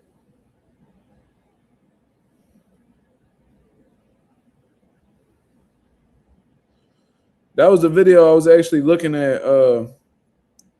That was the video I already showed. But there was a different clip. There was a different clip where Rolly was really wilding on Hitchens, bro. Like fucking him up, was like buckling him on the road. That's why I was laughing when Hitchens said, I've never been dropped. I've never been hurt in my life. First of all, I seen Boots drop you in the amateurs. That's one. Even if it wasn't like the biggest knockdown, he hit you with a punch, your glove touched the canvas, that's a knockdown. So that's a lie. Then you say you never been hurt before. I don't give a fuck who you are, how good you are. Everybody done been rocked in that ring before. Everybody been buzzed. Shit, you might have gotten shit. There's niggas that I know that don't got stopped in sparring. That's elite level guys. Like, these things happen. So I don't ever, like, when a nigga say that they never been hurt, like, that's delusional. And Hitchens comes across as a delusional nigga. You see what I'm saying? I think that Hitchens, he in my head, he's somebody who doesn't really care to try to like strengthen his weaknesses, and I think that'll be his downfall in this boxing shit. Very skilled, very talented, great qualities, but he got some bitch in him, and I think that's honestly going to show. And you might be able to beat a motherfucker who's a pressure fighter like an Eastside Cruz who like 5'3" and get outboxed like a motherfucker. But there's gonna be a motherfucker like Sue Burrell who's gonna be sitting around trying to get an opportunity with you. And this is another thing. Sue Burrell pulled up on you, and this was before he got caught being a drug cheat and all that. When you say, yo, what's up? He in New York, you're like, yo, what's up? Like, let's get a fight. This nigga Hitchens, and like, I don't know how he be getting away with this shit. Cause I swear to God, if this was Devin Haney, niggas would have been calling him all types of pussies, bitches. All this nigga told Sue Burrell to his face, with that 10-pound rehydration clause, why would I fight you? What? If I can only put on 10 pounds, why would I fight you? You only had 10 pounds to put on when you fought Liam Poirot and George Kambosos. You ain't had that excuse for him. So that just lets you know. That just lets you know that Hitchens don't believe in himself how he claimed he do. Like, Hitchens ain't got – you see how the way Shakur, he tapped into his dog side and he was really beating the fuck out of William Cepeda throughout that fight, just sitting in the – like, he ain't got that in him, bro. He don't. Let me see. Yeah, that made him look like a straight bitch, Ralph. Like, imagine Dev. Imagine motherfucking – who a champion right now? Let's say Boots and Dev ran into each other, right? Because Boots had the IBF or whatever. Hypothetically speaking, let's say Boots got the IBF at welterweight, Dev coming into the division, whatever the case is, or let's say Dev a champion, whatever. You see what I'm saying? Imagine they pull up on Hitchens. Imagine Hitchens and Boots talking back and forth. I mean, Dev and Boots talking back and forth, and Dev like, Like, I'm not gonna fight you for the IBF. You know, I can only put 10 pounds on. Like, why would I fight you if I can only put on 10 pounds? Like, because you fought everybody else that because you fought several people with a 10-pound rehydration clause. Why not me? Oh no, but why would I fight you if I'm not going? You know what I mean? If I can't do this, I mean, nigga, Dev would have said that. Oh my god. Oh my god. That nigga would have gotten roasted for the 12 days of Christmas out this motherfucker, boy. My boy Des said he found it.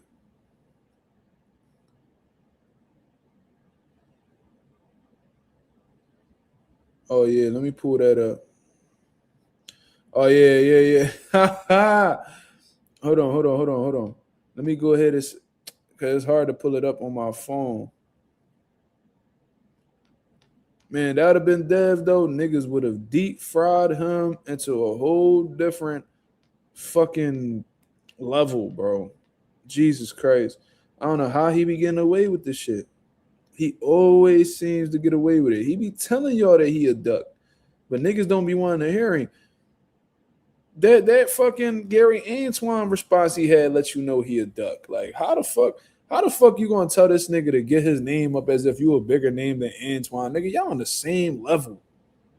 Y'all on the same level. You sound like Virgil Ortiz, pussy ass team, telling Boost that he gotta earn his spot. Meanwhile, they both got fucking regular / interim titles in their division. Stop talking like y'all these big dogs, and the whole time y'all niggas ain't shit, bro. Like, I don't know who the fuck be telling these niggas that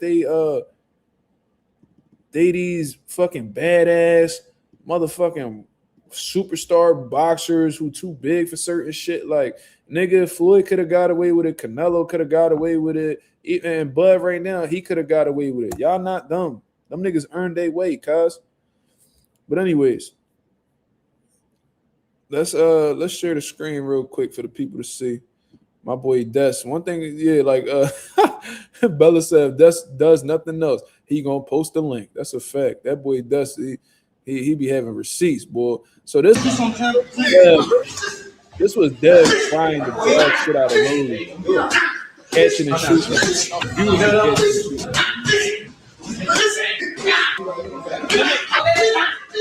Beautiful timing with that right hand. That was easy work. I see why Reyes was like, I don't want anything to do with fighting him. And then you see Rolly beating the dog shit out of Hitchens.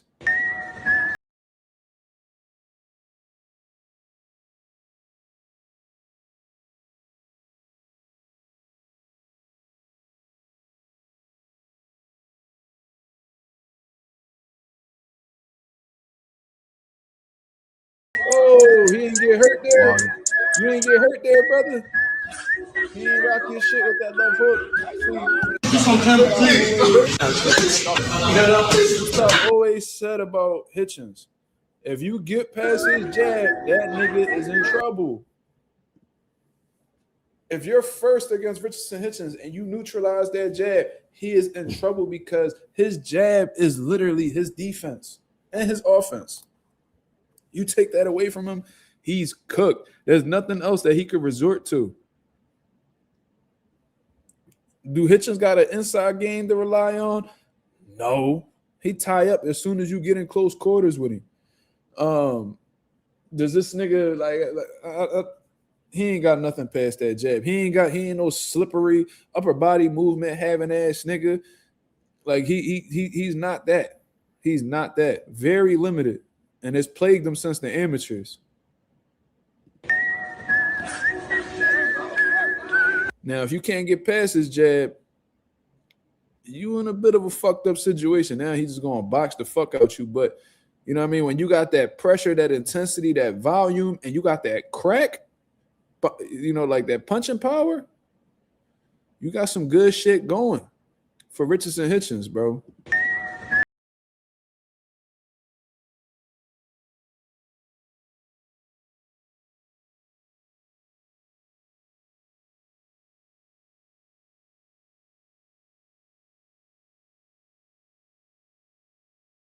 not because he was a good amateur, but because he was beating the dog shit out of niggas in sparring.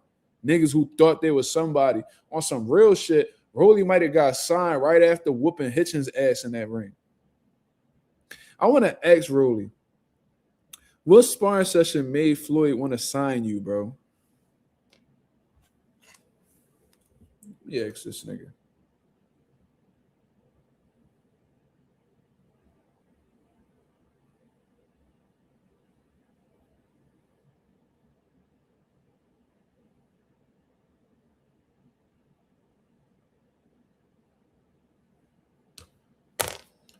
Nah, Rolly don't fuck with me like that, so I can't really call him. He don't fuck with me. He don't even want to do an interview with me. That's why I be falling back off Rolly. But yeah. So I sent him the text. I'm like, yo, bro, what sparring session made Floyd want to sign you? Was it Hitchens? Something tell me it might have been Hitchens. But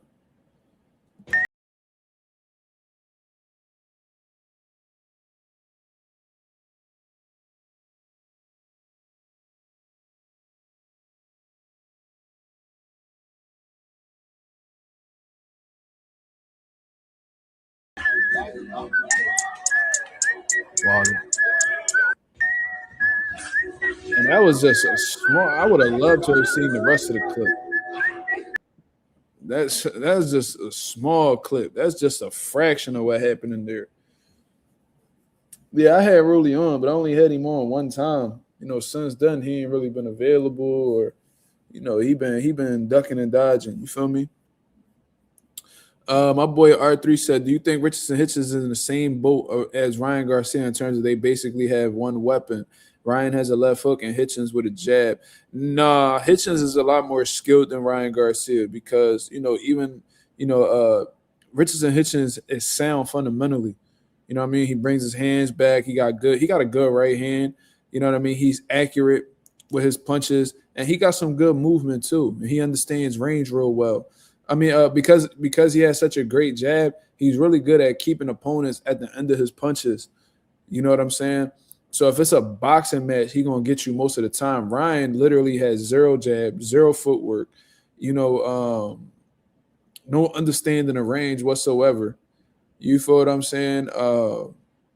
He takes a shit ton of, and like when Ryan really gets in like these fights, he be taking punishment, bro. Like he's I haven't really seen a fight yet from Hitchens where he's taking like a shit ton of damage. You feel what I'm saying? There's a lot more intelligence behind Richardson Hitchens' game than Rolly's. Rolly, I be feeling like that nigga just be this motherfucker just be swinging and hoping for the best. Pause. That was crazy. He just be throwing punches and be like, man, I hope this shit land. You feel me? Like Hitchens, his shit is set up. There's a science behind him. So nah, not at all. He's not in the same boat as Ryan. Hitchens is a lot better than Ryan, to be honest. But on some real shit, I think if they were to fight, Ryan would give him problems, ironically. Because one thing about Ryan, he don't, like, unless he just go into bitch mode, I don't know. You know, Ryan off that motherfucking eye stream will give Hitchens a lot of problems.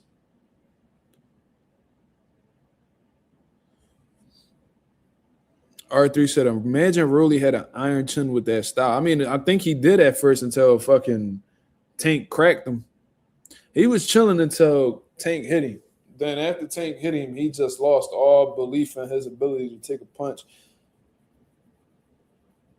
You feel me? After that, Rolly just started getting stopped by everybody, getting stopped and sparring by Joanne Ingram, and then getting buckled by Ismael Barroso, who's a hard puncher in his own right. And then getting stopped by Isaac Cruz. You know, he just, yeah, man.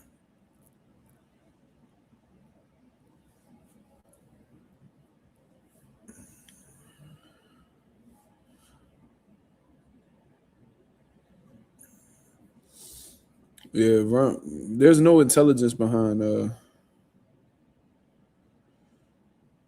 my boy does sent another link. Let me see. Let me see what that link is. Do I think Tito Mercado gives Hitchens problems right now? like I said, if Mercado is very intelligent. Hold on. Somebody by the name of Eli Too Real says, I already don't believe this shit. Not even read it, but because he says, according to a personal close source, close to Gervonta Davis's manager, O'Shaquie Foster is not a potential opponent for Tank in 2026. However, he has said that Gervonta Davis may vacate his 135-pound WBA world title. Oh, man, the Schofield's going to celebrate when he do that. To move up to 140. Bro, so if this nigga Tank moves, let's say this is true, and Tank goes to 140, he's a bitch. And we already know that, but when we was trying to get Haney and Tank to fight, they're talking about, oh man, Tank's really a 130-pounder, man. Dev's at 140. They're not even in the same weight.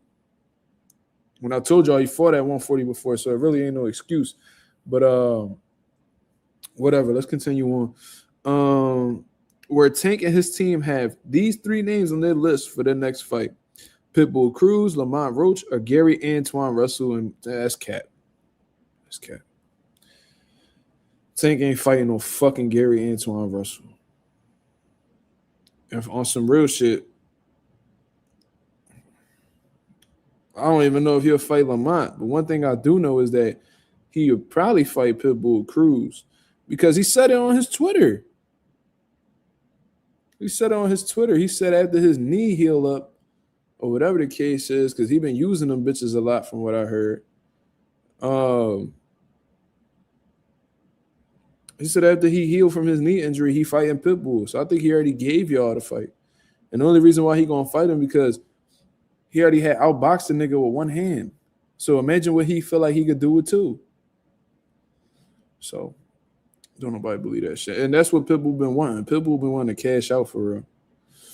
Tay said, I got Tank stopping Gary. Oh, well, if they ever make that fight happen, please hit me up so we can make a bet. Because Gary Antoine will beat the shit out of Gervonta Davis, in my opinion. Now, if you fight Gary Antoine and you beat him, because in my personal opinion, I don't think Tank wants smoke with any of the Russells. This nigga, Mr. Gary Russell, been calling Tank a bitch for I don't know how many years. Gary Antoine, I just don't see it. I don't see it. But if he do fight, and let's say he beats Gary Antoine or knocks Gary Antoine out some way, somehow, I'll give him all the credit in the world. And I'm betting on Gary Antoine to whoop on Tank. He will whoop him. I'm like very confident in that. If you having trouble with Lamont Roach's pressure and his volume and his Gary gonna show you something, nigga. He gonna show you something, nigga. I promise you that. Moment of silence for Tank versus Loma. Tank ain't got nobody to blame but himself. He waited until Loma ain't want to box no more. He waited until Dev beat him to want that fight. You know what I mean? You ain't never want that fight when y'all was at 130. You ain't never want that fight when he was unifying at 35 and fighting T.O. and all that. Like, you ain't never want that. Yeah, you try to age him out. But Loma wasn't going for it. Loma like, man, fuck out of here. I'm done. So what the fuck he get? Because they look at it like, oh, well, people not going to remember Loma being old. They just going to remember in the history books that I beat him. That's the mentality these niggas be having. Straight bitch assness. I forgot what the fuck I was even talking about. I forgot what I was talking about until Des sent that link. I forgot. But we have some great conversations. We've been on here for an hour and a half and some change. Let me see. Rouse said, wait a minute. I thought Tank was a natural 35-pounder, like his team said. I heard Leonard Ellaby say that Tank's really a 130. That he's not even a 35. And that's another point. Anonymous, I thought this nigga said he was retiring.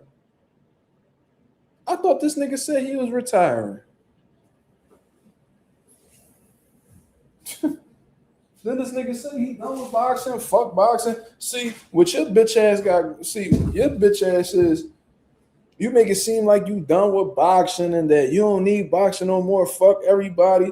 But obviously, you must need a check. You must need a check. You thought that you already had, man, that nigga already had planned what he was gonna do with that few million that he was gonna get from that Jake Paul fight. That nigga was gonna do this, he was gonna do that, he was gonna return to boxing, never deal with boxing again, just for your dumb ass to need boxing in the end anyway, because you can't keep your hands off a bitch, nigga.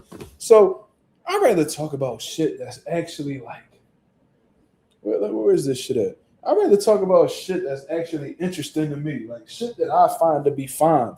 You know what I'm saying? Like, I'd rather talk about what I got my son for Christmas. You know what I'm saying? Like, I could, like that's more intriguing to me than talking about who Gervonta Davis might fight.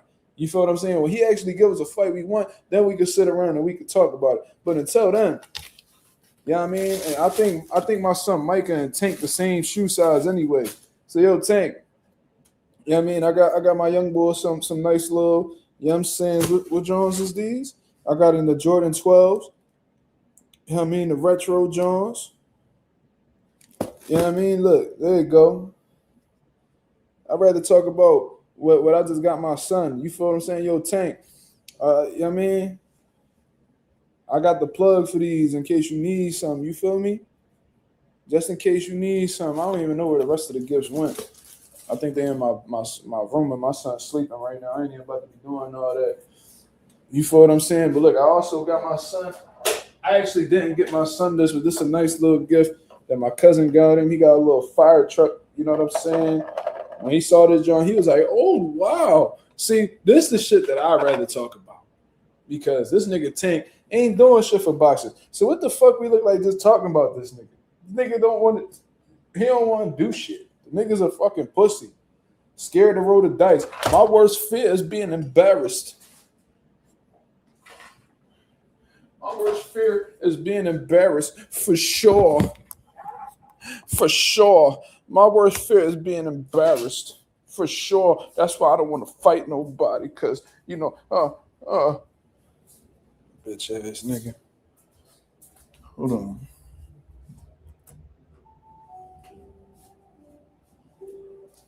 Fuck that shit up. Yeah. Oh shit.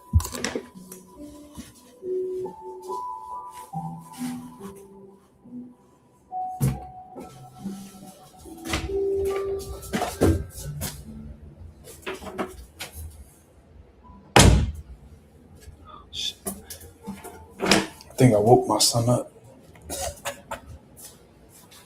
It's all right. I ain't tripping. I got grease in my eye. The nigga went and told Coach Calvin, you need to listen to me. Ho ass nigga. Calvin was like, yo, Tank, you can't be taking them knees, man. They was about to give you an 8 count. Calvin, you have to listen to me. I'm like, oh my God. I'm like, this nigga Tank falling apart in front of the people. He didn't think Roach was going to give him work. He thought he was going to hit Roach upside his head. He was going to do a little chicken dance and they was going to stop the fight. Nah. So anyways, got my son these. You know what I'm saying? He already got the butters, but, you know, my favorite Timbs is the black ones, of course. You feel me? Yo, Tank, you feel me? You need some, I got you, brother. I know you living in Florida and shit like that. I could have my kids' Foot Locker club come through and supply you with whatever you need, brother. You feel what I'm saying? And I know you used to be fat and shit, but now you probably wearing like 3T clothes, you know, 4T clothes probably. You feel me? So, you feel me? I got you a little. I see you be wearing like the True Religion shit now. So we got the Truies too. You feel me? We got the True Religion shit too. You feel me? Yo, Tank, holla at me, dog. Holla at me, dog.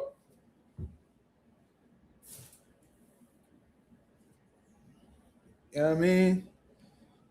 Look. We got the Marvel sweatsuits, dog. Look, Iron Man, Captain America. You feel me? That's what I'd rather talk about. Look at this bluey pajama set. Look at this bluey pajama set. Come on, man. That shit I'd rather talk about. What else?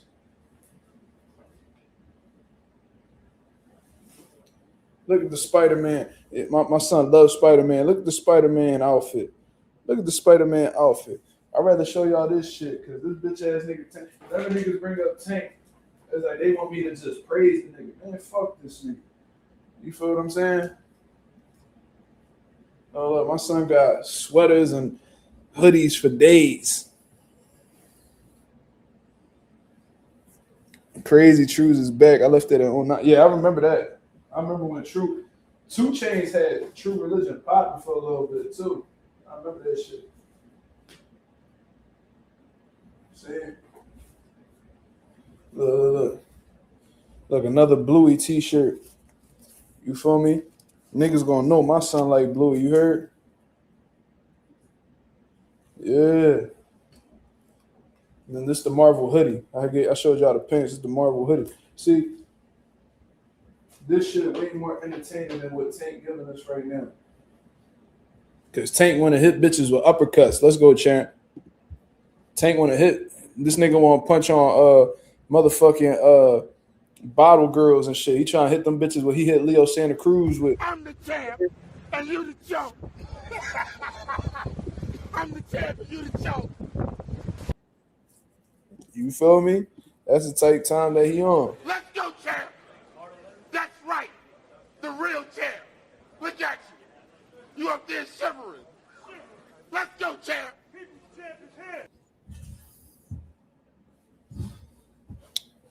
Dank Father said 2 Chainz had it popping back in 2011, 2012, but Jim had it popping 05, 06. Yeah. Justice said Tank wish he had a dad to buy him Bluey pajamas. That nigga was buying. He was buying blues. He wasn't buying. He wasn't buying them Bluey jammies. He was buying blues though. That's what I heard. I heard them niggas fuck with them. I heard his pop fuck with them blues.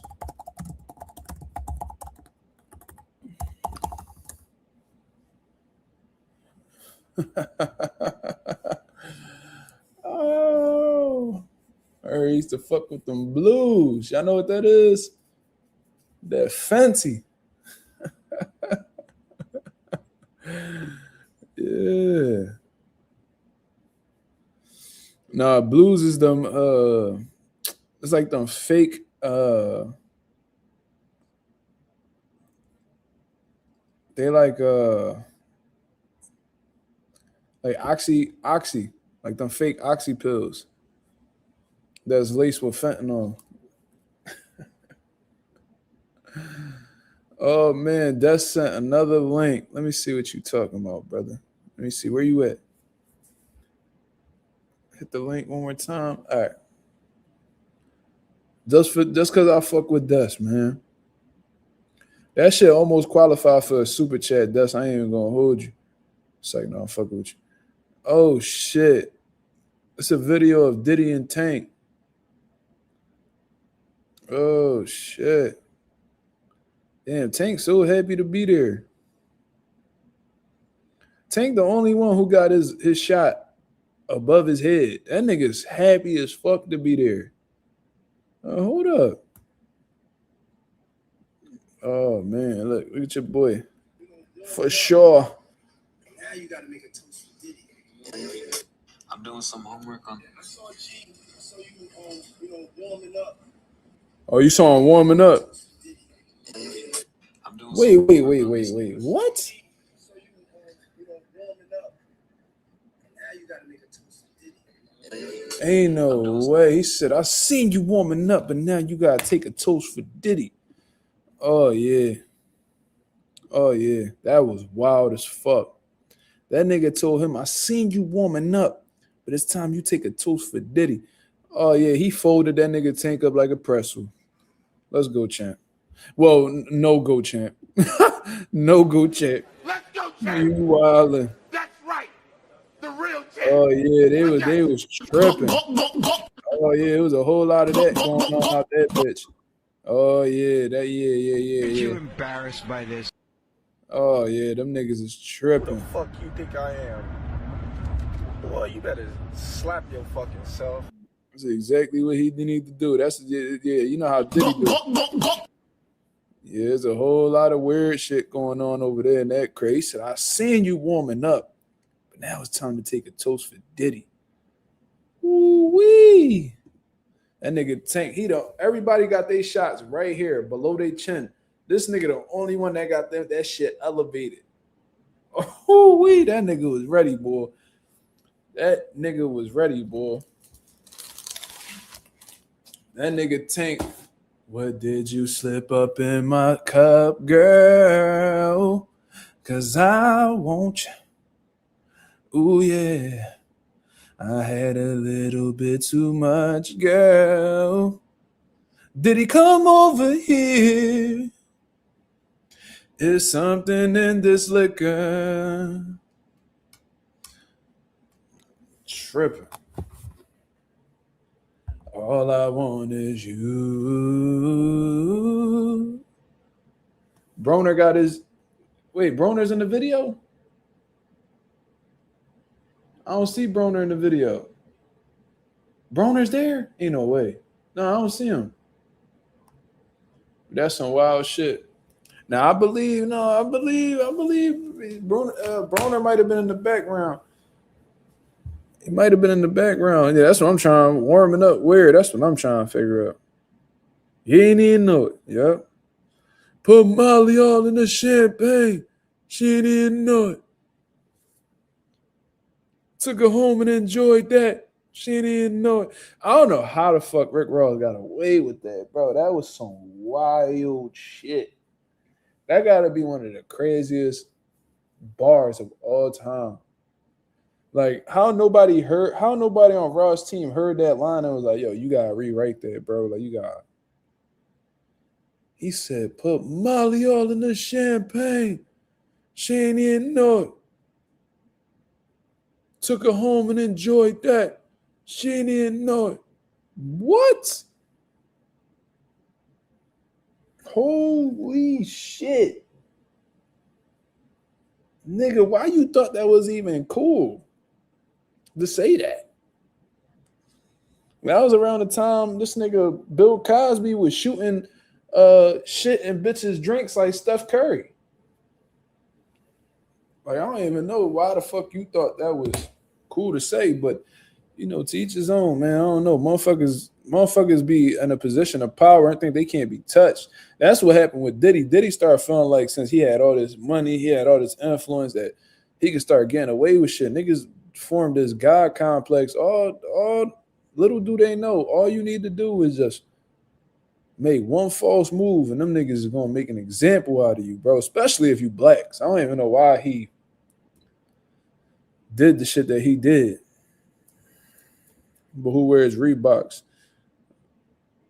Yeah, I ain't wear Reeboks since like high school, cuz I had some I used to wear these in high school, bro. These was the most comfortable sneaker ever. Well, I wear AIs. So I wear Reeboks. I got a whole bunch of AIs. Reeboks had this shit called kamikazes, bro. I wore them during high school. They was the most comfortable sneaker. One of the most comfortable sneakers I've ever had. Like, period.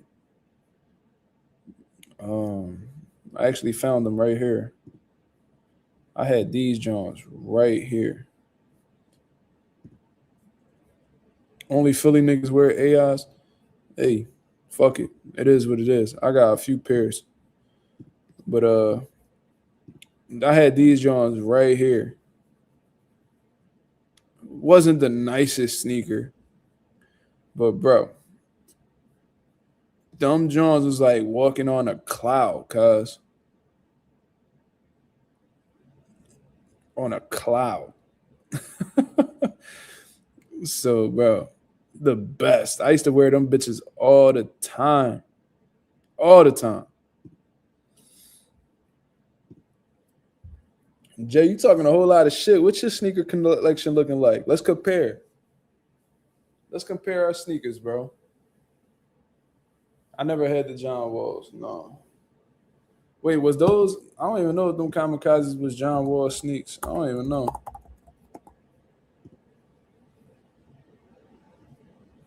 They call Kamikaze 2 Trailblazers. I don't know.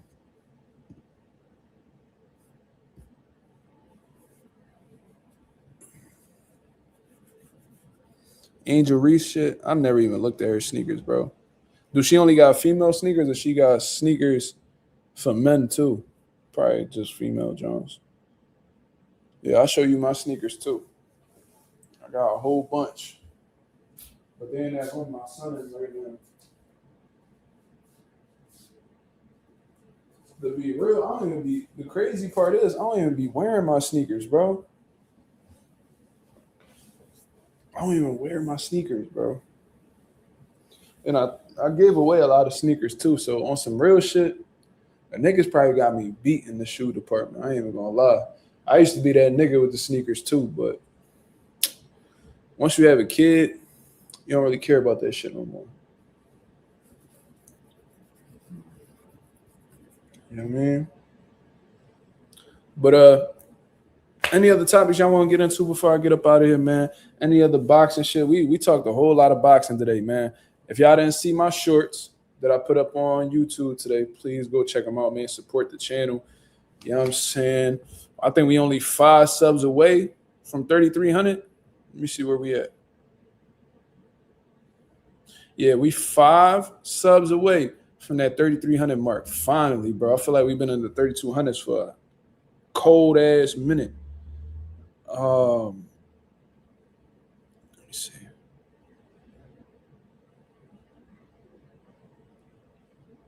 What the hell? Justin, you showing me these Jones, bro? This nigga got the Barney 6s on. Nigga, get the fuck. I love you. You love me. We're one big family with a knick-knack, paddywhack, give a dog a bone.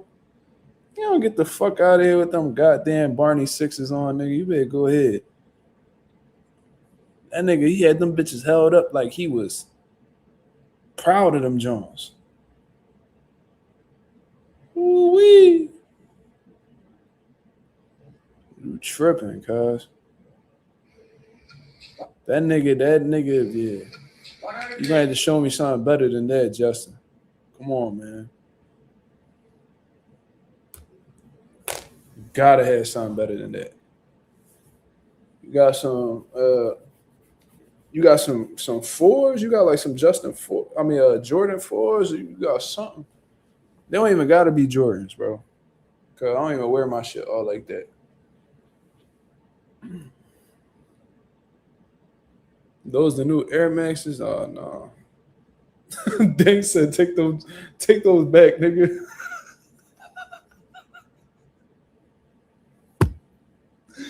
Ain't no way. Yo, they could chill off my boy Justin. But you gotta come better than that, bro. I wish I could show you my sneakers right now, but when I came in to grab his bag, he looked up like, my son hella newsy, bro. Oh, you got the 11s now? I got the 11s too. So now you talking.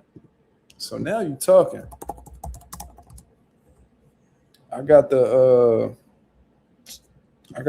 what's that shit called? I got the Carolina Blue. Yeah, I got the Carolina Blue Jones, the low Jones though. The Legend Blue lows, I'm sorry. I got the Jordan 11 Retro Low Legend Blue. I got them Jones. I had them Jones for a minute too. I actually need to clean them up a little bit because, yeah.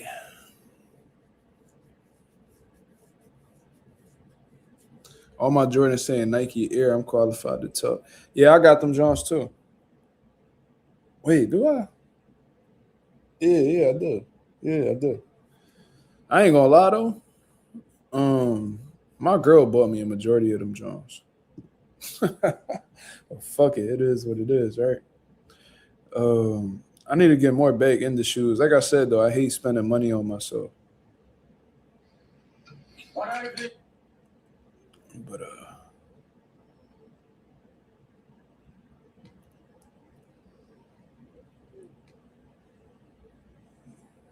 I've been buying my girl sneakers.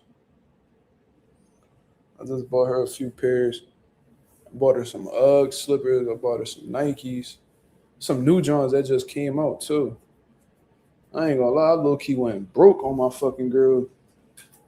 My money was looking a little funny after Christmas shopping. Do I think Ammo Williams could beat Carlos Adames? Fuck no. I think Ammo Williams ass. That's just me though. I've been saying that shit for a minute. I've been saying Ammo Williams been trash for a minute. I don't know how this motherfucker keep getting opportunities, but you know, it is what it is. I think Carlos Adames, if Adames looks anything like he did against Hamza Shiraz, he gonna fry that boy Ammo. So we'll see. But if Ammo becomes a fucking world champion, bro, that just lets you know how shitty 160 is, bro. Ain't no fucking way Ammo should be champion in any era.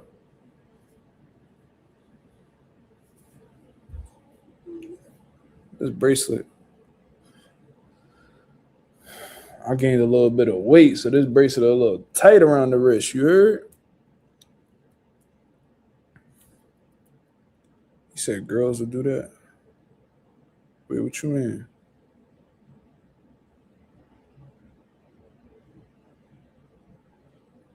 It's a nice little gift I got too.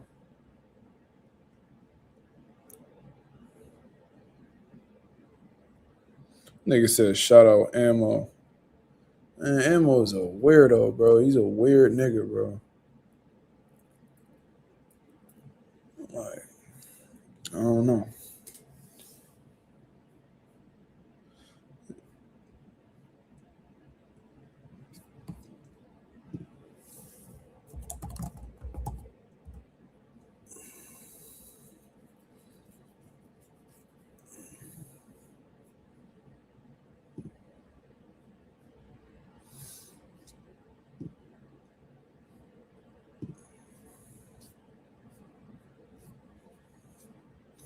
This nigga said Van Cleef. Shit, it might be. I don't know. I know this joint was a little expensive though. That's all I know. I don't be knowing nothing about like luxury shit. I don't buy luxury shit. I always make sure I dress well, but I do not care for luxury shit. Allen Iverson documentary was fire. Where you seen that at, Marissa? I love Allen Iverson.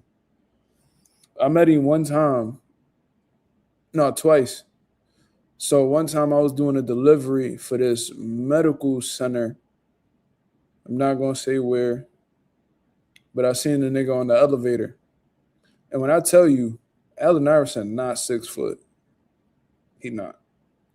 Anybody that done met Allen Iverson, he's not 6 foot. He's actually probably like an inch taller than me. But looked like he had the craziest fucking reach ever. And outside, I'm like, bro, this nigga arms mad fucking long. Like, it didn't even look like it belonged on his body type shit. Like, it was weird. And then one time I seen him down Ishka Bibbles in South Philly. I wasn't able to get anywhere near AI, but I was standing right beside him when we was on the elevator. He must have been coming from like a higher up floor. I had delivered food, so I don't remember what floor it was on, but I think it was like on the 8th floor. Let's say it was the 8th floor. He might have been coming from the 12th when we got on the same elevator. I couldn't believe it. I didn't say nothing to him. I was like in complete shock. Like, bro, this was fucking Allen Iverson right here. And then when I looked over at him, he nodded his head at me, and then we both left at the same floor. I went my way, he went his way. But I remember texting everybody like, bro, I just fucking met Allen Iverson, but I ain't say a single thing to him. Yeah, Allen Iverson is not 6 foot. I don't know if I'm tripping. I'm not too far from 6 foot. I'm 5'9", so it's really like what 3 inches is like what this. I mean, there is a difference, but not nothing drastic. You feel me? Like I felt like he was taller than me, but not like we eye to eye. That's what I feel. Like me and Allen Iverson was eye to eye. Yeah, that's what I'm saying. Like he didn't feel like, because I got tall fighters. I got a 6'5" fighter. I got a 6'3" fighter. I got a 6 foot fighter, and he just didn't feel like he was 6 foot. Like it didn't feel like that. You feel me? But I don't know. But one thing I noticed, this fucking wingspan was crazy. That's what I noticed. What the fuck is Allen Iverson wingspan?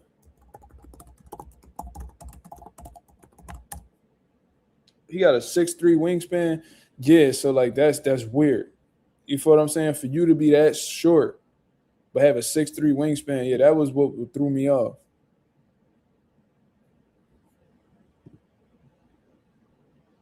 So his reach is longer than Terrence Crawford's, Floyd Mayweather, shit like that.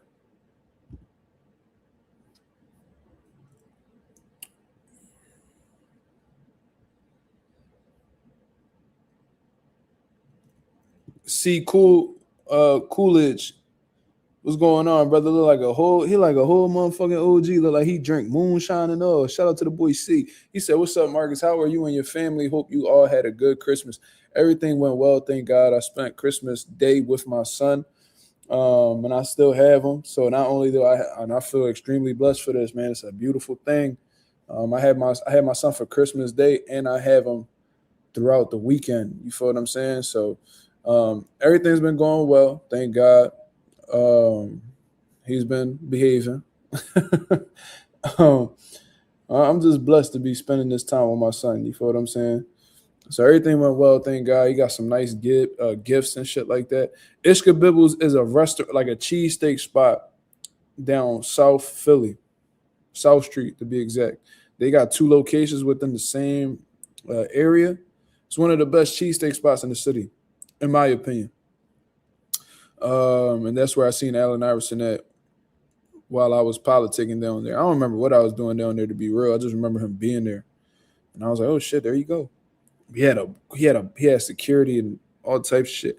And Allen Iverson don't usually have security, but he did for that situation. R3 said, do you think Shushu could beat Rafael Espinoza? It's a tough task. I think Shushu gonna have to fight the perfect fight to beat him.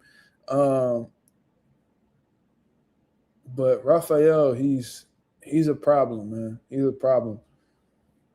Good power, tall, pressure, volume. That, all of that being put together is going to be a tough task, and it's going to be really hard to find work for somebody like that. You feel what I'm saying? It's going to be tough finding work for like an Espinoza, because you're going to want somebody with some type of height, range, but then that also puts pressure and is actually within the same weight range as you. That's going to be tough. There's not many Rafael Espinozas around in terms of height in that division, in or around that division. Do they have good Mexican food in Philly? They do. There's this place called where the fuck is that?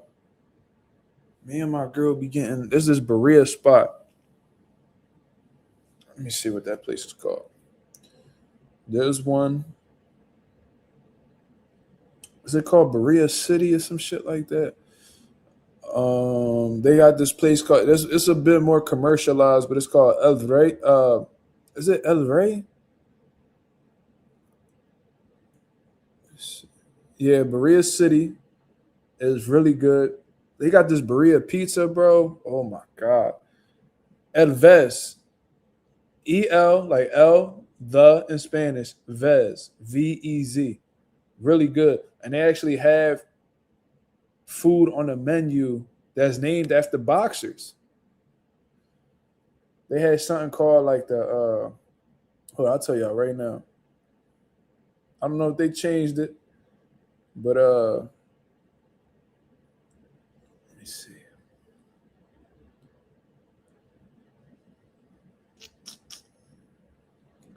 They had shit called like the Golden Boy and all types of shit. It was fire.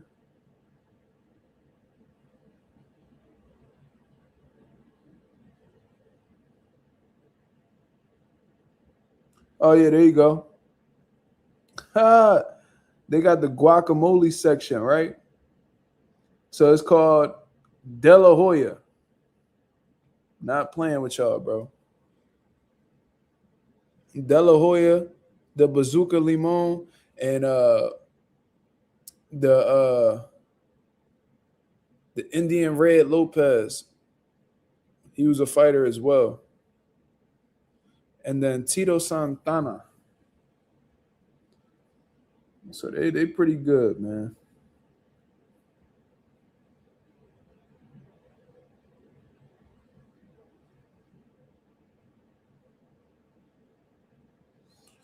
And I think Tito Santana was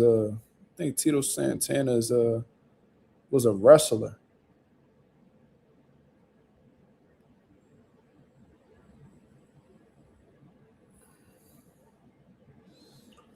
Then of course I see him in the group chat all the time. I'm in this Facebook group chat where they always talk about Danny Lopez. They called him Little Red.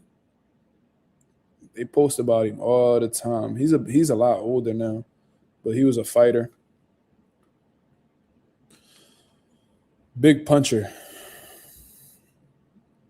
But Elvez is one that comes to mind. They always got good reviews. And then there's Berea City. That's a good little takeout spot right there. I used to deliver for these Mexicans down South Philly, down like 8th and Washington. They was called, they're not there no more, unfortunately, but they was called like Taco California. It was like one of them little restaurants in the trenches. It was like a little storefront. Probably could only fit like 3 tables. You know what I mean? He probably only had like 3 tables that you could fit in the restaurant. And they had like a little small kitchen, but they was fire, cuz they was fucking fire. And they loved me so much because I was, man. So what I started doing was, you know, being the person I was and shit, I was noticing that I was like getting finesse from this delivery boy. So I used to do this under the table. Allegedly, I did this under the table shit where I was delivering food, right? And the nigga was only paying me like $4 an hour.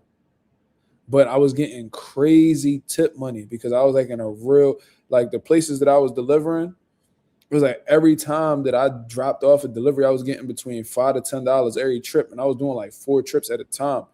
So it was like, I was getting to it. So then I noticed, I'm like, yo, I got a good relationship with these Mexicans, bro. Let me see if I could cut this middleman nigga out the equation and shit. So I was like, yo, like, I ain't really trying to work for boy name anymore. You know what I mean? Can we work something out? Boom. Was working with them crazy. And I had worked with them for probably like 6 months, like religiously until we opened the boxing gym. And then after that, you know, I just stopped doing it altogether. And I think they shortly closed afterwards. But they was fire, bro. They was fire. But Marissa says, when you come down to Texas, you will get some bomb Mexican food. I've been wanting to go to Texas, man. I've been wanting to go to Texas. What I want to do, like, once my channel gets off the ground and everything when my son is situated, because I don't really feel comfortable traveling or whatever. I don't really feel comfortable traveling when I know, like, I have my son a lot. Like, I have my son quite frequently. So, like, you know what I mean? Until, like, he's comfortable enough to, like, travel with me or, like, you know, he's capable of, like, being without me for a couple of days, I guess you would say. I want to travel everywhere that has some type of boxing culture. Like, I want to do that. You feel me? Like, I want to go to the UK. I want to go to all the different states throughout the country, you know, Texas, Vegas, Cali, I'm gonna definitely go to Pomona. I'm gonna kick it with Tito Mercado and them. They already told me I could go. I want to go to Omaha. I want to go tap in with Bomac and them, see what they got going on at BNB Boxing Academy. I want to go to Florida, of course, see what's going on at Roy Jones Gym. I think that'd be dope. Go to Pensacola. A few different places. I want to go all throughout Texas. I want to go to San Antonio. I want to go to Houston. I want to go to Dallas, Puerto Rico, of course, Mexico. What's going on in Mexico? I need to see the gyms over there. Uzbekistan. I know that's a crazy one. Like, where the fuck you? But Uzbekistan. I'm gonna go. I want to see what the gyms is like over there because I heard they got a good boxing program over there too. I got a fighter that'll be making his pro debut soon over here. His name is Sokru Ergashev. He's from Uzbekistan, and he always tells me how, they're boxing schools and shit like that. So he showed me little things that they did, and they got some good fighters over there. So I'm gonna go check that out. Inoue fight soon. We need the Nakatani fight.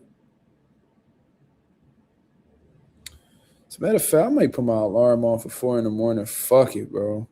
Let me see. When's their fight time?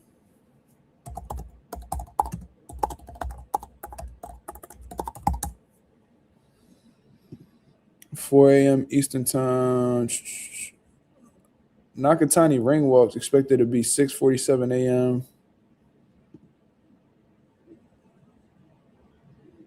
I could wake up at that time. The full card starts at 4. So I'll definitely be up for the Inoue one.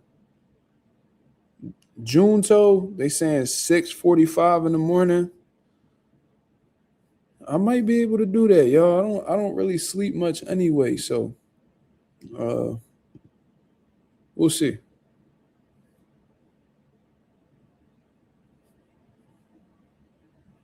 You want to see a big fight at the Wembley? That'd be fire. R3 said, did you do some research on Picasso? He's a good body puncher. Unfortunately, I did not get around to it, so I guess I'm going to figure out who the fuck he is when he fights anyway. This Junto first fight at 22, I think. I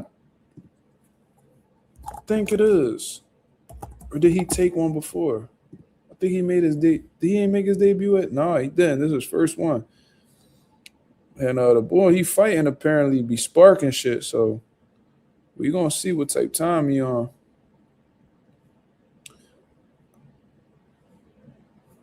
The boy Nakatani fighting could punch. He ain't really got nobody credible on his record. He beat a 25-0 and a 27-2, shit like that. But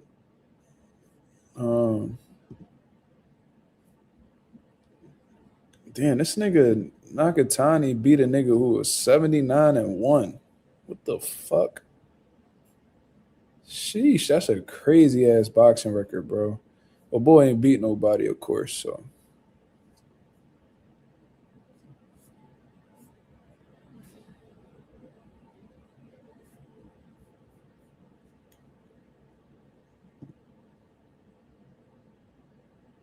that nigga got the 48-0 though.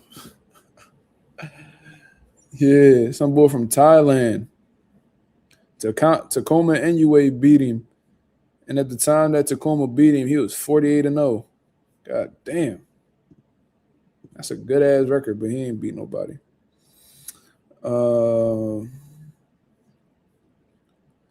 Yeah. So we do have Junto pound for pound number 6. Yeah. But I'm going to get up out of here, man.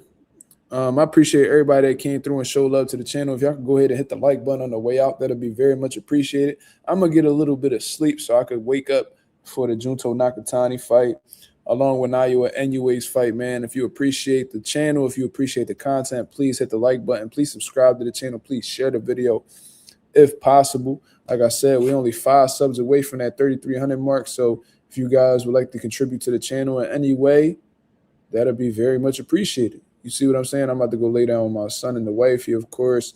I I'll see you guys tomorrow with my post-fight reactions to Naoya and Inoue and Nakatani. Until then, I hope you guys have a blessed, beautiful one. I'm up out of here, man. Peace.